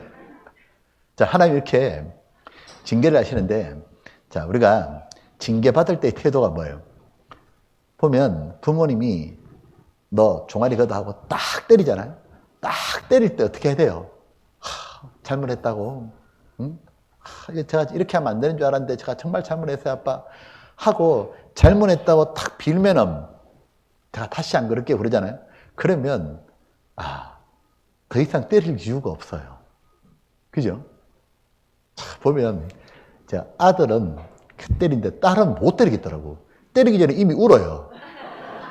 울고 무조건 잘못했대. 나 못하겠더라고. 근데 아들이 이렇게 딱 때리는데 혹시 이랬다 합시다. 어떤 애를 때리는데 딱 때리니까 그래요. 아빠 오늘 나 죽여요. 죽여. 하고 그렇게 달라들면 그날 죽습니다. 근데 딱 맞을 때 희한하더라고 저도요. 딱 때릴 때 아이가 돌이키고 막 그러잖아요. 그럼 그것도 이뻐요. 그 부모님들 마음이 그러셨나 봐요. 그러면 그래 앞으로 그러지 말자. 끝나잖아요. 그래서 우리들이 징계받을 때 또 우리가 죄를 지었을 때 우리가 뭔가가 양심에 잘못한 걸 알잖아요. 그때 반드시 하는 게 뭐냐면 자백이라는 거예요. 이건 구원받은 사람이 하는 거예요. 하나님과의 관계를 회복하려고. 하나님 앞에 하나님 제가 이거 잘못인 줄 아는데 자 그렇게 했습니다. 하나님 제가 정말 죄송합니다. 하나님 제가 다시 이렇게 살지 않도록 저를 좀 도와주십시오. 하고 하나님 앞에 가서 자백을 하잖아요. 자, 한번 물어볼게요 여러분. 구원받은 지 오래된 분도 있죠. 자, 여러분 양심에 끄리낌이 있을 때 자백하십니까? 자, 한번 정직하게 스스로 물어보십시오. 왜 요즘 여러분 신앙이 진보가 없을까요? 어쩌면 양심에 끄리낄 때 자백하지 않고 있는 겁니다. 보십시오. 하나님은 요한 1서에 보면 너희가 너희 죄를 자백하면 하나님은 미쁘시고 어로우사 너희 죄를 사하시고 그리고 불의에서 깨끗게 하실 것이요. 하나님은 자백하면 용서하셔서 무엇이 되느냐면 관계만 회복되는 게 아니라 시간 지나면 불의에서 깨끗게 하실 것이요. 깨끗한 삶으로 살아가게 만든다 그 말이에요. 근데 자백을 안 하면 어떤 일이 벌어진 줄 알아요? 후회는 해요. 아, 내가 이러면 안 되는데 후회는 하는데 희한하게 진보가 안 돼요. 왠지 아세요? 후회는 하는데 왜 다시 계속 신앙의 발전이 없냐 하면 하나님의 의식을 안 하는 거예요. 우리들이 징계하는 것도 하나님이 의식하라고 했잖아요. 그것처럼 자백하는 건 하나님을 생각하고 딱 자백하는 거예요. 하나님께 말하는 거잖아요. 보면 신앙의 시간이 지날수록 하나님을 더 생각하고 양심에 좀 끄리끼면 하나님 제가 죄송합니다. 이렇게 하는 사람은 신앙이 아주 예민해지는 거예요. 근데 자백하지 않잖아요. 그러면 하나님을 계속 잊어버리는 거예요. 그러니까 안 되는데 후회는 하는데 신앙의 진보가 안 될 수 있는 겁니다. 그래서 하나님 우리에게 자백하라 그러시는 거예요. 하나님을 생각하라고 말해요. 내가 왜 잘못했다고 하나님 보시기에 잘못했기 때문에 잘못했다 말하는 거잖아요. 그걸 하라고 말해요. 그 사람이 신앙이 굉장히 예민해지고 작은 죄에서도 벗어나게 되죠. 고범죄뿐만 아니라 작은 허물에도 벗어날 수 있죠. 그래서 하나님이 제가 무슨 잘못하고 있는지 제 마음을 감찰하사 깨닫게 해달라고. 자, 자백하는 사람이 필요합니다. 자, 그리고 이제 보면 길이 돼 있죠. 만약 우리가 우리 죄를 자백하면 저는 미쁘시고 어로우사 우리 죄를 사하시며 모든 불의에서 우리를 깨끗게 하실 것이요. 그래서 자백도 뭐냐면 하나님이 우리들이 하나님 앞에 바르게 살 수 있는 수단으로 주신 겁니다. 그죠? 축복인 거죠. 자, 그래서 성경을 보게 되면 성경엔 크게 세 종류의 구원이 나오는 걸 발견합니다. 자, 한번 볼게요. 영혼 구원, 생활 구원, 몸의 구원이라는 거예요. 자, 우리는 구원받았다 말하는데 그 구원은 흔히 영혼의 구원입니다. 자, 먼저 구원은 어디로부터 구원입니까? 죄로부터 구원이에요. 자, 원래 최초의 사람 아담 하와는 죄가 없었죠. 그러다가 하나님께 불순종함으로 죄가 이제 세상에 들어옵니다. 그래서 죄 때문에 인간은 죽게 되었고 죄 때문에 지옥 떨어지고 죄 때문에 인간관계가 파괴되는 거예요. 모든 인간의 문제는 죄예요. 이 죄가 가장 큰 문제인 거예요. 근데 죄는 가져오는 문제가 몇 가지가 있는 거예요. 첫 번째가 뭐냐면 죄는 형벌을 불러온 거예요. 이 죄는 반드시 심판을 받게 되죠. 그 형벌 받는 곳이 어디냐 하면 지옥이죠. 근데 나는 형벌을 받을 수가 없어요. 그래서 하나님께서 바로 이렇게 해주셨죠. 첫 번째 문제가 죄의 형벌이에요. 두 번째는 죄가 계속 우리 속에 남아있는 거예요. 자, 정리하면 이래 됩니다. 여기 보면 다 해놔놓고 볼게요. 영혼 구원은 뭐냐면 죄의 형벌이 문제예요. 이거는 예수님이 십자가에 죽으심으로 우리 죄를 형벌을 대신 받으셨죠. 이걸 가지고 구원을 받았다 과거형이죠. 이 방법 믿기만 하면 되죠. 자, 두 번째는 생활의 구원은 뭐냐면 우리 속에 여전히 죄성이 남아있죠. 그래 구원받아도 여전히 내 마음대로 하고자 하는 게 있으니까 이런 죄들을 이겨나가는 거죠. 그래서 구원받고 난 다음에 우리들이 점점 옛날처럼 살지 않고 뭔가 좀 다르게 살죠. 하나님 자녀답게 신앙이 성장한다. 구원을 이루라. 현재 진행형이 되어 있고 이건 하나님의 말씀에 순종함으로 되는 거예요. 그리고 궁극적으로 뭐냐면 몸의 구원이 있죠. 자, 이건 이거죠. 자, 저를 보시죠. 몸의 구원은 우리들이 너무너무 바라는 겁니다. 구원받고 시간 지나가 보면 가장 고통스러운 게 뭐냐면 다른 게 아니라 자신입니다. 자신 속에 있는 그 육신 말이에요. 자신 속에 있는 내 멋대로 하나님을 거슬리는 그 욕구 말이에요. 여전히 자기가 하나님 자리에 앉고자 하는 그 교만한 말이에요. 내가 내 마음대로 살 때마다 구원받은 사람은 괴롭죠. 구원받은 사람이 가장 바라는 것 중에 하나가 뭐예요? 내 속에 죄가 완전히 없어지고 나도 너무 거룩하고 너무 사랑에 충만해서 그렇게 살면 얼마나 좋을까? 하나님 슬프게도 안 하고 형제 자매님에게도 너무 기쁨을 줄 수 있고 그렇게 너무너무 살고 싶잖아요. 그게 바로 몸의 구원이라는 거예요. 몸의 구원은 우리 속에 죄가 다 없어지는 걸 말해요. 이거는 주님 오시면 되는 거예요. 천국은 가면 어떤 일이 벌어지냐면 우리가 예수님처럼 거룩한 몸으로 바뀌기 때문에 서로 사랑하는 거예요. 얼마나 좋겠어요. 사랑을 듬뿍 주고받으니까. 자, 그런데 여기 보면 이제 제일 중요한 게 이겁니다. 생활 구원. 성품 구원이라고 하는데, 자, 보시죠. 사람이 변한다는 건 그건 기적이에요. 가끔 이러잖아요. 뭐 어느 교회가 보면 이분이 말기암이었는데 와 기도하니까 암이 나왔어요. 기적이 벌어졌어요. 그게 기적이 아니에요. 하나님의 능력이 아니고 진짜 기적은 뭐예요? 엉망으로 살던 사람이 구원받더니 사람이 완전히 싹 바뀐 거예요. 그게 바로 하나님의 능력이에요. 그게 진정한 기적이에요. 구원받기 전에 맨날 자기밖에 모르고 맨날 자기 좋은 대로 자기 중심적이고 주변 사람 괴롭히며 살던 그 사람이 구원받더니 세상에 다른 사람을 생각하고 다른 사람께 순종하고 하나님께 순종하고 다른 사람 기쁘게 하고 다른 영혼 구원하려고 죄를 버리고 거룩하게 살아가는 것, 이것이 바로 하나님의 능력이에요. 그것이 진정한 기적이에요. 그러지 않아요? 바로 하나님은 그걸 우리에게 해주고 싶어 하시는 거예요. 그래서 이 사람이 성격이 변하고 인품이 변하고 인격이 변하고 생활이 변하는 거예요. 누가 보더라도 진짜 믿는 사람답다. 하나님 자녀답다. 하나님 믿는 사람 저렇게 살아야 돼. 그게 바로 하나님의 능력이에요. 그걸 하나님은 구원받은 사람이 해주려 하신 거예요. 그걸 가지고 생활 구원이라 말하는 거예요. 성화라고 그러죠. 보면 이 생활 구원은 이러잖아요. 신앙생활을 잘하는 건데 이 신앙생활을 잘하는 것은 너무 중요합니다. 왜냐하면 구원받은 건 똑같이 받았지만 구원받고 난 다음에 어떻게 사느냐에 따라 가지고 하나님 주신 축복이 달라요. 자, 한번 같이 읽어보시죠. 경건에 이르기를 연습하라.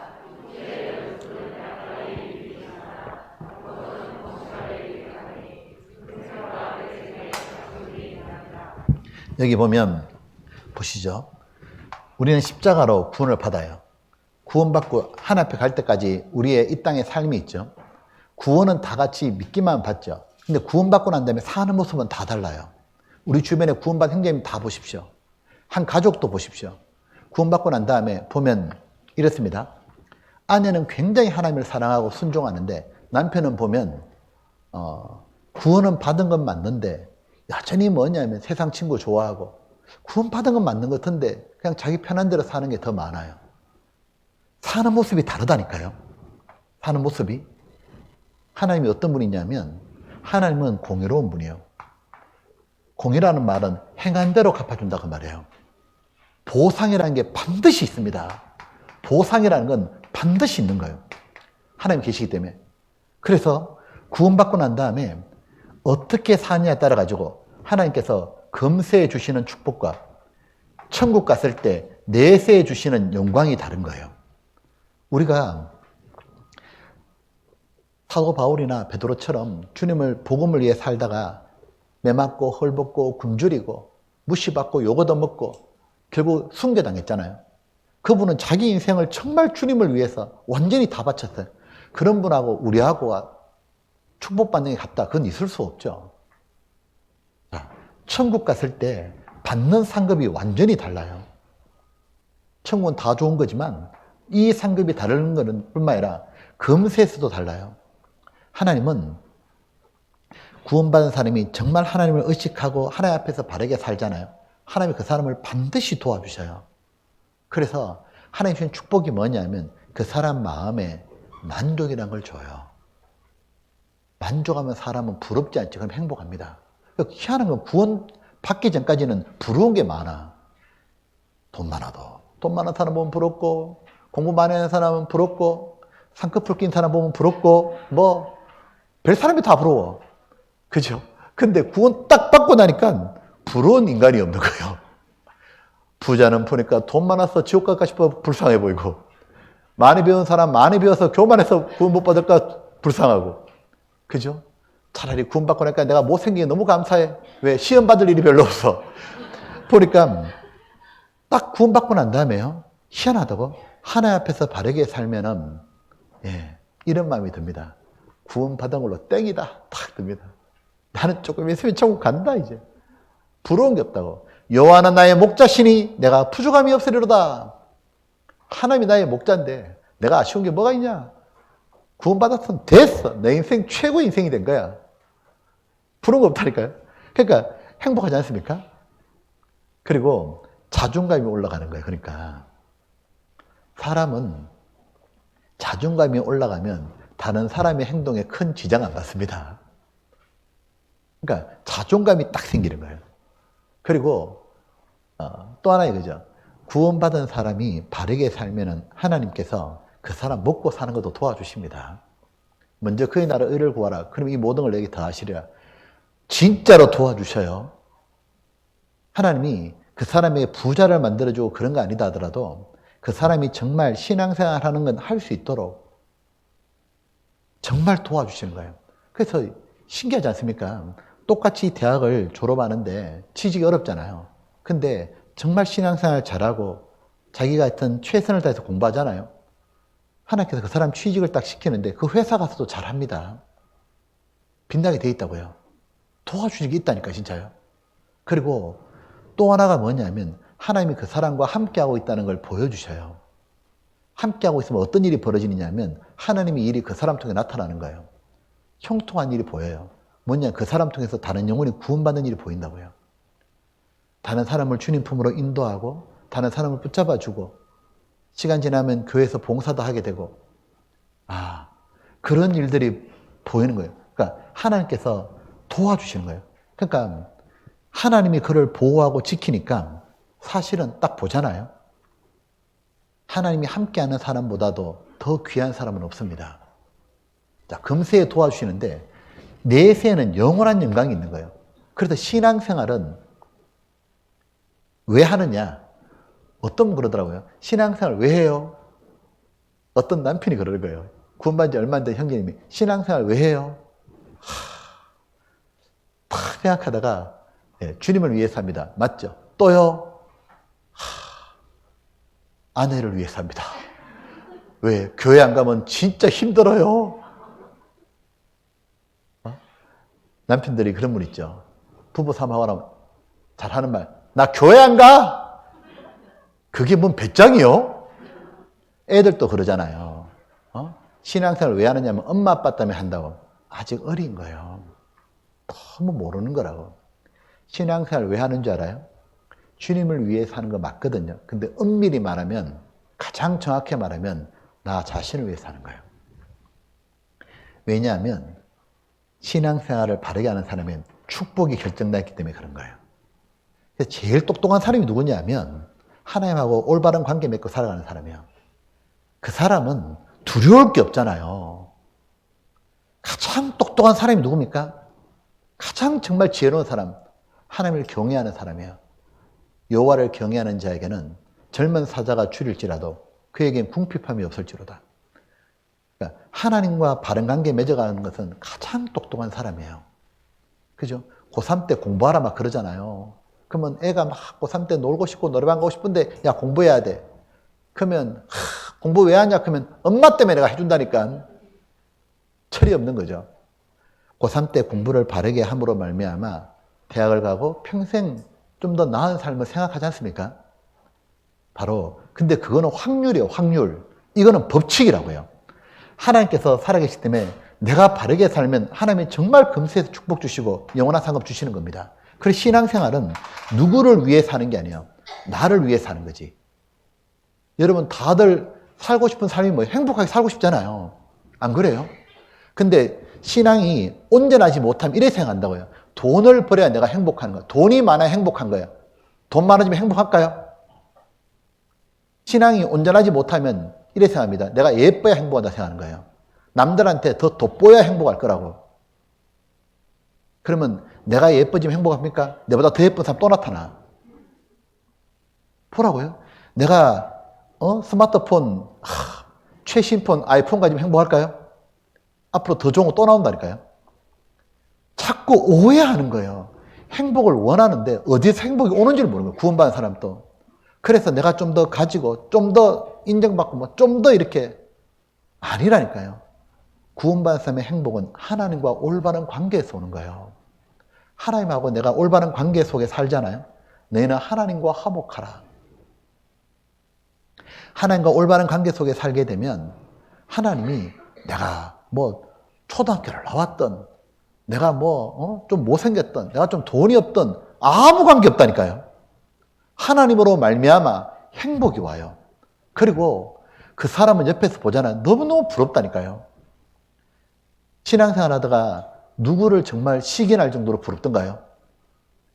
누가 부럽던가요? 기업의 CEO요? 신앙생활 하다 보면 형제 자매님 중에서도 어떤 분이 부럽던가요? 똑똑한 분이요? 돈 많은 분요? 벤츠 끌고 다니는 분요? 예쁜 분요? 아니요. 어떤 분이 부럽냐면 하나님을 사랑하는 분 보잖아요. 진짜 참 부러워. 어떻게 저렇게 사랑하지? 보면은 너무너무 힘든 상황에서 애 덜쳐업고 교회 와서 봉사하는데 애가 탁 업고 하니까 애가 나중에 보니까 뒤로 목이 떨어지는 것 같아 이렇게. 그래도 애 업고 봉사하고 그 와중에 시댁 가서 전도하고 당장 구원이 안 돼가지고 울고 자기가 잘 못해서 구원 못 받나 봅니다. 그렇게 간증하고 그러면서도 또 전도하고 또 전도하고 교회에서도 너무 겸손하고 근데 그렇게 하다 보니까 한 명 한 명 구원 받는 거예요. 그런 분 보면 어떤 마음 들어요? 존경스럽잖아요. 근데 그분이 대학을 나온 게 아니에요. 근데 그분하고 딱 얘기하게 되면 어떻게 됩니까? 처음부터 나는 저분한테 너무 많이 배워야 돼. 참 존경스럽고 나이도 어리고 배운 것도 많지 않지만 너무 귀해 보이고 너무 부럽잖아요. 그분은 너무너무 행복하게 살아갑니다. 행복은 하나님과의 올바른 관계에서 모두 오는 거잖아요. 그래서 구원받은 사람이 이렇게 바르게 살아갈 때 행복하게 살고 이런 일이 벌어집니다. 구원받은 사람에게 항상 기뻐하라. 영어로 joy잖아요. 기쁨이 어떻게 오느냐? 저희가 Jesus 그러죠? 예수님을 위해서, others, 다른 사람 위해서 사는 사람은 너도 기쁠 거다 그 말입니다. 구원받고 난 다음에 하나님의 뜻대로 다른 영혼을 구원하고 세우려고 살아가잖아요. 그러면 진정한 기쁨이 있는 거예요. 사람들은 인간은 어떻게 만들어져 있냐면 인간은 기쁨이 없으면 못 삽니다. 인간은 우울하고 슬프게만 살면 자살한다고. 인간은 기뻐야 사는데 문제는 이상한 데서 기쁨을 찾으니까 문제가 있는 거예요. 사람은 구원받아서 고상하고 신령한 기쁨을 누릴 수 있는데 구원받은 사람이 육신적인 기쁨을 계속 추구하잖아요. 그러면 진정으로 안 기뻐요. 구원받은 사람이 신앙 안에서 주님 안에서 기쁨을 찾기 시작하잖아요. 그러면 어떤 일이 벌어지냐면 여호와로 즐거워하는 게 생겨요. 하나님으로 인해 내가 즐겁구나. 하나님으로 즐거움이 생기잖아요. 그러면 세상께 작게 보이는 거예요. 자, 이렇게 기쁘고 행복하게 살아야 되는데, 자, 우리가 기쁘고 행복하게 사는 것, 다른 사람 구원하고, 이렇게 사는 거를, 이렇게 사는 꼴을 못 보는 놈이 있는 거예요. 우리가 잘 되는 거를, 그걸 도저히 못 보는 놈이 있어요. 우리의 원수가 있어요. 누굴까요? 뭐라고요? 남편이요? 남편이 뭘 잘못했다고요? 무엇이냐면, 이런 걸 싫어하는 게 누구냐면, 바로 사탄입니다. 마귀죠. 그래서, 마귀는 우리 구원 못 받게 방해할 뿐만 아니라, 구원받은 사람이 신앙생활을 잘 못하도록 계속 방해해요. 어떻게 방해할까? 마귀는 이렇게 합니다. 항상 마귀의 역사는 이러면, 자, 보면, 자, 먼저, 마귀도 싫어하고요. 또 하나, 우리가 신앙생활 잘하는 걸 누가 또 싫어할까요? 세상 사람들 싫어하는 거예요. 구원 안 받은 사람들은. 구원 안 받은 사람은 우리가 신앙생활 바르게 하면은 괜히 미워하잖아요. 자기들과 다르게 사니까. 또 하나, 우리가 신앙생활 잘하고 싶은데 이걸 진짜 문제가 있어요. 진짜 원수가. 누가 싫어하냐? 내가 싫어하는 거예요. 내 속에 무엇이냐면 육신이 있는 거예요. 플래시. 이 육신이 있기 때문에 내 마음속에 주님 뜻대로 살고 싶은 마음도 있는데 이 마음을 잘 봐요. 마음이 있으면 주님 뜻대로 살고 싶은 마음도 있는데, 예, 여전히 내 마음대로 살고 싶은 마음이 있는 거예요. 근데 구원받기 전에 이것밖에 없어요. 내 멋대로. 구원받고 나니까 나도 주님 위해 살아야 되는데, 깨끗하게 살아야 되는데 이 마음이 있어요. 근데 계속 이것이 갈등을 하는 거예요. 근데 요 사탄이 어떻게 하느냐면 꼭 요걸 자극해. 그래서 이 두 개가 만나는 순간 사고 터지는 거예요. 보면 나는 잘 바르게 살고 싶은데 이 원수들이 너무 강한 거예요. 점점 사탄은 역사하면 점점 이 마음이 더 커져가요. 그러면 신앙생활이 자꾸 부담으로 바뀌어. 근데 반대로 주님의 살고 싶은 마음이 점점점 커지잖아요. 그러면 세상적으로 사는 것이 너무 하찮게 보이는 거예요. 그래서 어떻게 해야 되느냐 하면 우리 혼자 힘으로 신앙생활을 못해요. 이게 진짜 중요한 거예요. 신앙생활에 있어가지고 지피지기면 백전백승이라고 그러죠. 나를 알고 적을 알아야 되는데 첫 번째 적은 뭐냐면 얘네들이 너무 강하다는 거예요. 근데 나는 너무 약해요. 자, 내가 약하고 상대는 강해요. 그럼 어떻게 해야 돼요? 1번 도망간다. 문제는 도망갈 때가 있어야 도망을 가지. 그럼 두 번째는 어떻게 하면 돼요? 더 센 형을 데려온다. 그죠? 그러니까 문제는 내가 약하면 많은 힘을 받으면 돼요. 도움을 받으면 돼요. 바로 이 도와주신 분이 또한 우리를 구원하신 주님입니다. 주님은 우리에게 신앙생활을 잘 할 수 있도록 여기에 힘을 넣어주신 분이 주님인 거예요.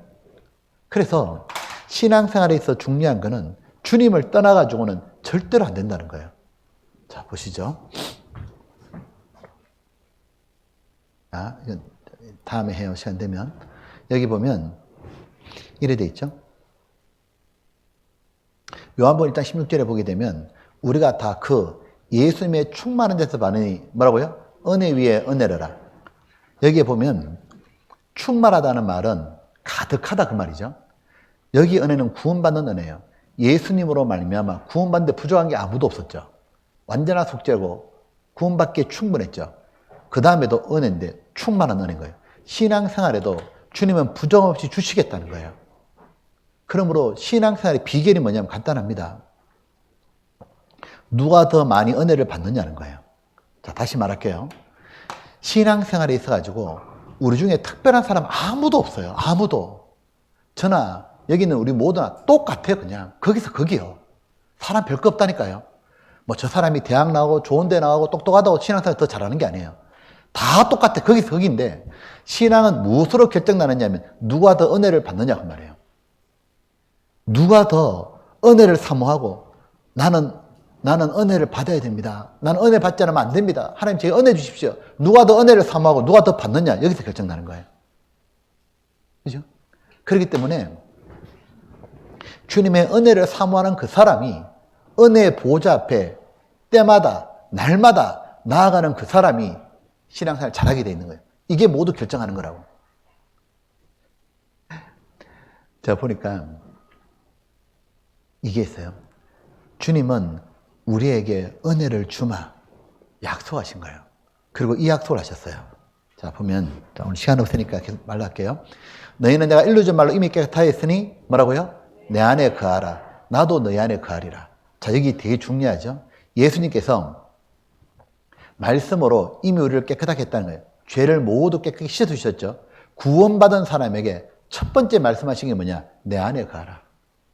다른 말로 하면 나의 은혜 안에 거하라 그 말이에요. 내 안에 거하라. 주님 안에 거하는데 문제는 주님이 어디 계시냐 그 말이에요. 그죠? 자, 제가 물어볼게요, 여러분. 주님이 어디 계실까요? 저는 이렇게 생각했다고요. 주님은 처음에 어디 계시냐 물어보면 교회당에 계신 줄 알았어요. 이 건물 안에. 자, 건물 안에 안 계시죠? 이 교회당은 이 구원받은 사람이 모이는 건물이고, 자, 주님이 어디 계시는지 이 구절을 내서 찾아보셔요. 앞에 화면 비춰주세요. 화면 떴어요? 네. 자, 화면 떴으면, 자, 주님이 어디 계셔요? 어디 안에? 맞아요. 자, 첫 번째는 어디 안에 계신다고요? 어떻게 국어를 그렇게 하셔요? 자, 봐요. 지금 봐요. 내 안에 거하라는 말은 주님이 내 안에 너희가 거해라 그 말이요. 큰일 났다. 자, 보셔요. 이 상태에서 수능 시험 치면 큰일 날 것입니다. 여기 지금 주님이 내 안에 가라. 주님이 말씀하신 거고. 근데 주님은 어디 안에 가신대요? 그래요. 이거잖아요. 주님은 어디 안에 가신다고요? 너희 안에 간다고, 너희 안에. 자, 구원받은 사람이 알게 주님은 두 군데 계셔요. 하나는 각자의 심령 속에 계셔요.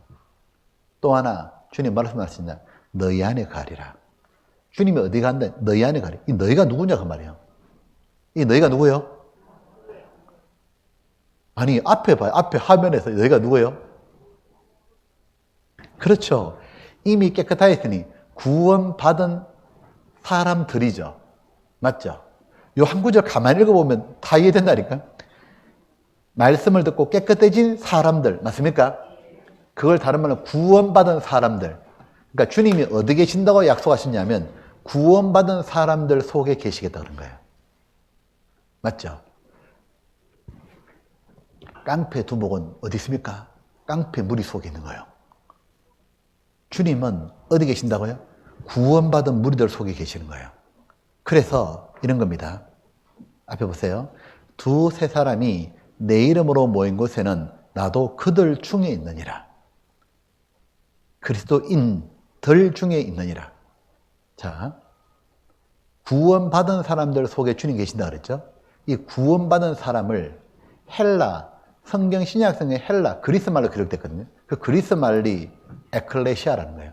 이거를 우리나라 말로 번역한 게 뭐냐? 두 글자로 번역한 걸 교회다 그러는 거예요. 이거를. 자, 교회가 뭐냐면 구원받은 사람들의 모임을 교회라 그러는 거예요. 그래서 주님이 어디 계시냐면 구원받은 사람들이 모여있는 이 교회 속에 계시는 거예요. 그리고 주님은 구원받은 사람들 속에 계신다는 증거를 보이셔요. 뭘로 보이냐? 주님이 일을 하셔요. 주님만이 할 수 있는 일. 그것이 바로 구원의 역사를 보여주는 거예요.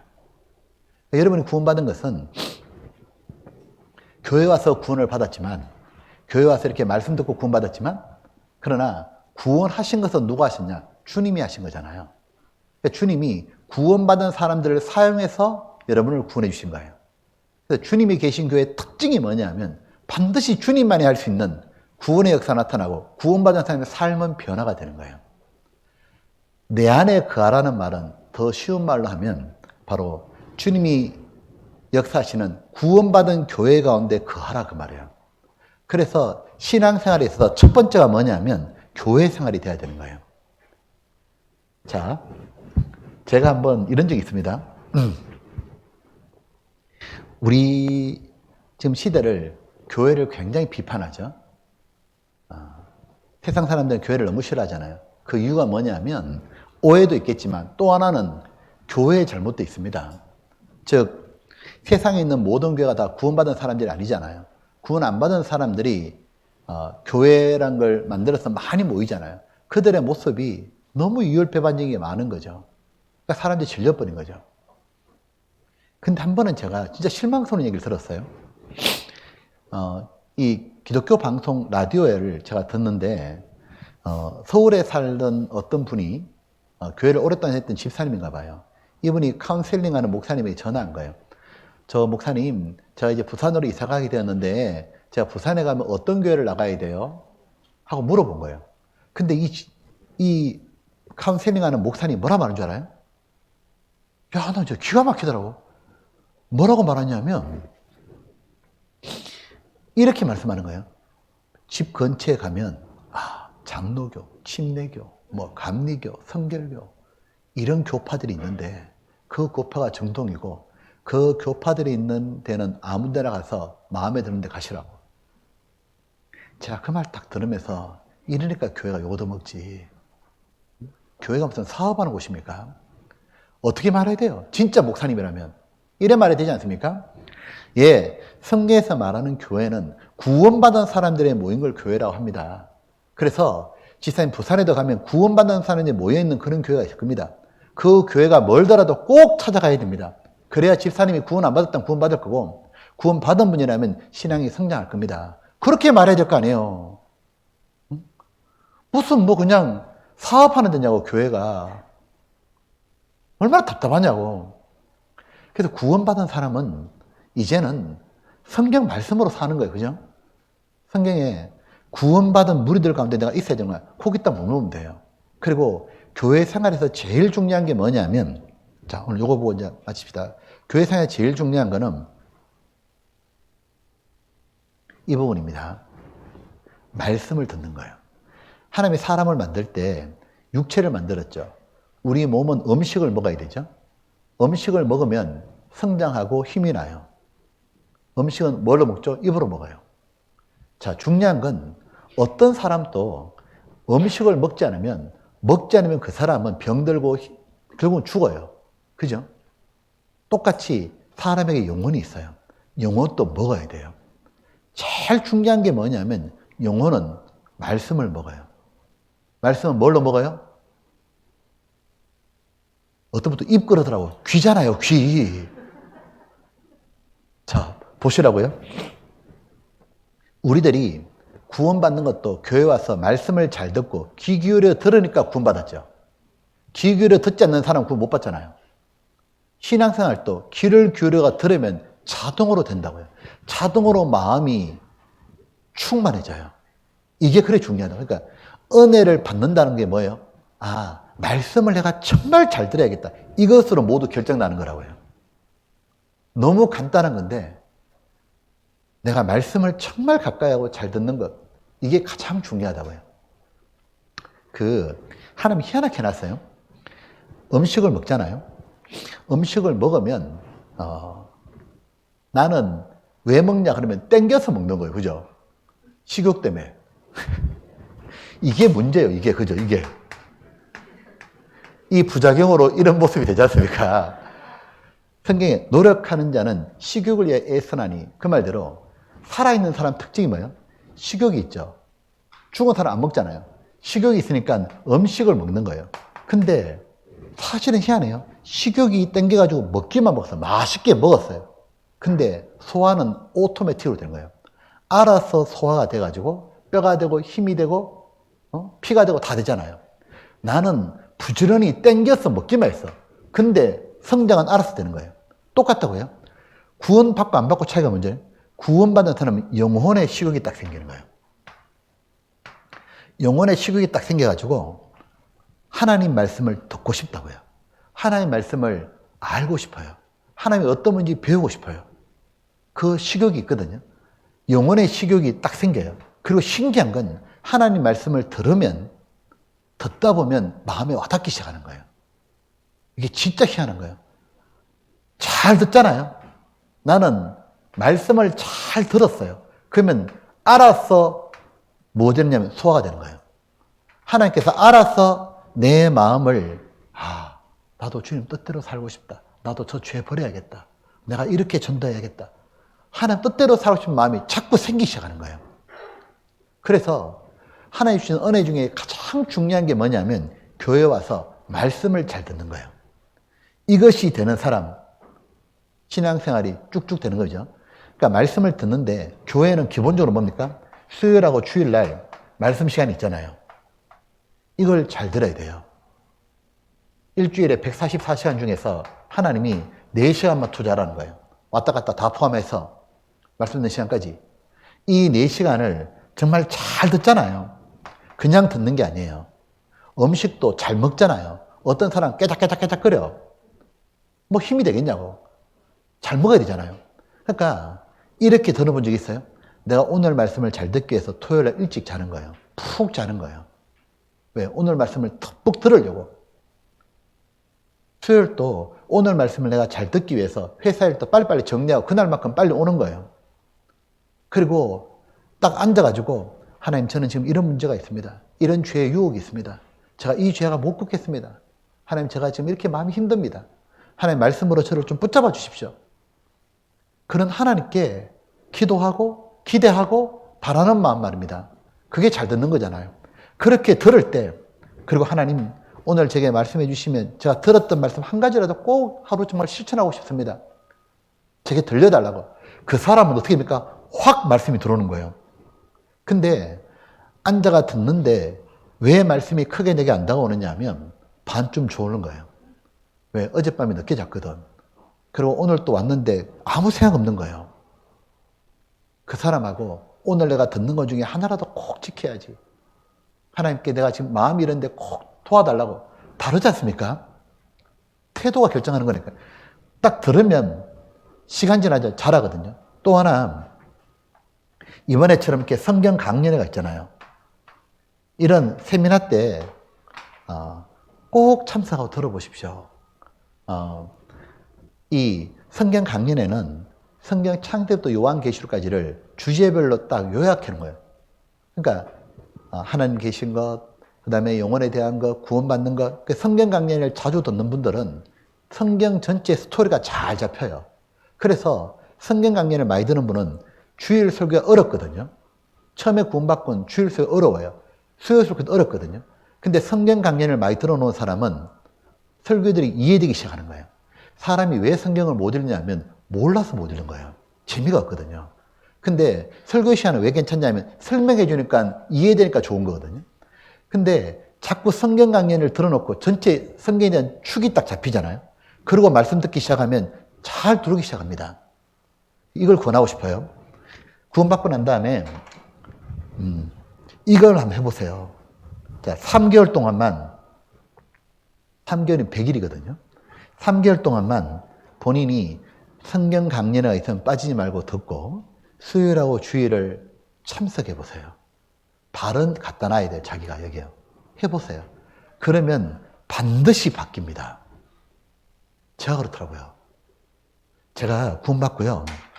성경을 창세기를 목사님이 찾자 그러는데 나 창세기 어디 있는지 몰랐네. 구원받고 못 찾았습니다. 그럼 목사님 설교하는데 무슨 말인지 하나도 못 알아듣겠더라고요. 근데 제가 지금은 창세기 찾습니다. 그리고 목사님이 설명하시면 좀 알아듣습니다. 뭐 이유가 뭐냐?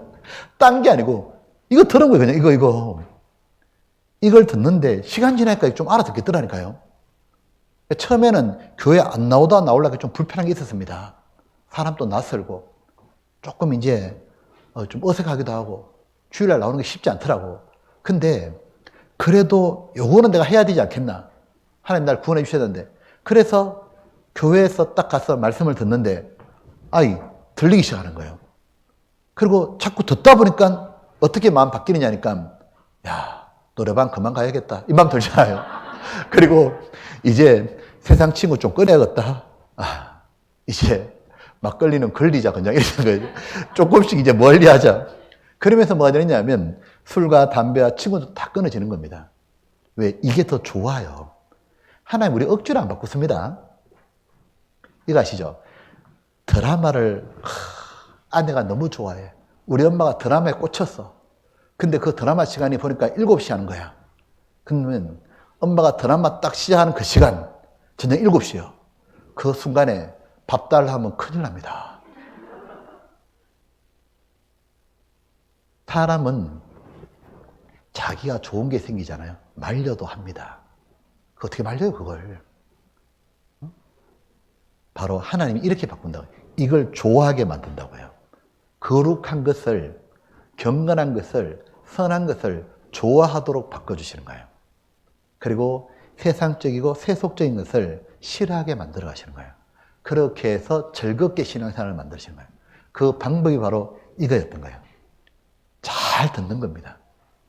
그러면 다 됩니다. 이렇게 한번 해보십시오. 3개월 동안 성경 강연에 있으면 빠지지 말고 듣고 수요일, 주일 날 듣는데 단 태도를 잘 가지고 들어보십시오. 그리고 이걸 느껴보십시오. 하나님이 내 마음을 이렇게 바꿔주시네. 하나님이 진짜 날 바꿔주시네. 하나님이 나와 함께 하신다는 증거예요. 그렇게 신앙생활 하면 좋겠습니다. 같이 기도하겠습니다. 아버지 하나님 감사합니다. 오늘 우리에게 이렇게 귀한 시간 허락해 주심을 감사합니다. 이번에 말씀을 듣고 구원받은 분들에게 축복해 주시고 또 저희 모두에게도 수고한 모든 분들에게 축복해 주십시오. 저희들이 하나님으로 즐거워할 수 있도록 세상 끝에 너무 마음이 많이 가지 않도록 하나님의 말씀을 귀 기울여 듣는 일에 힘쓰게 하여 주시옵소서.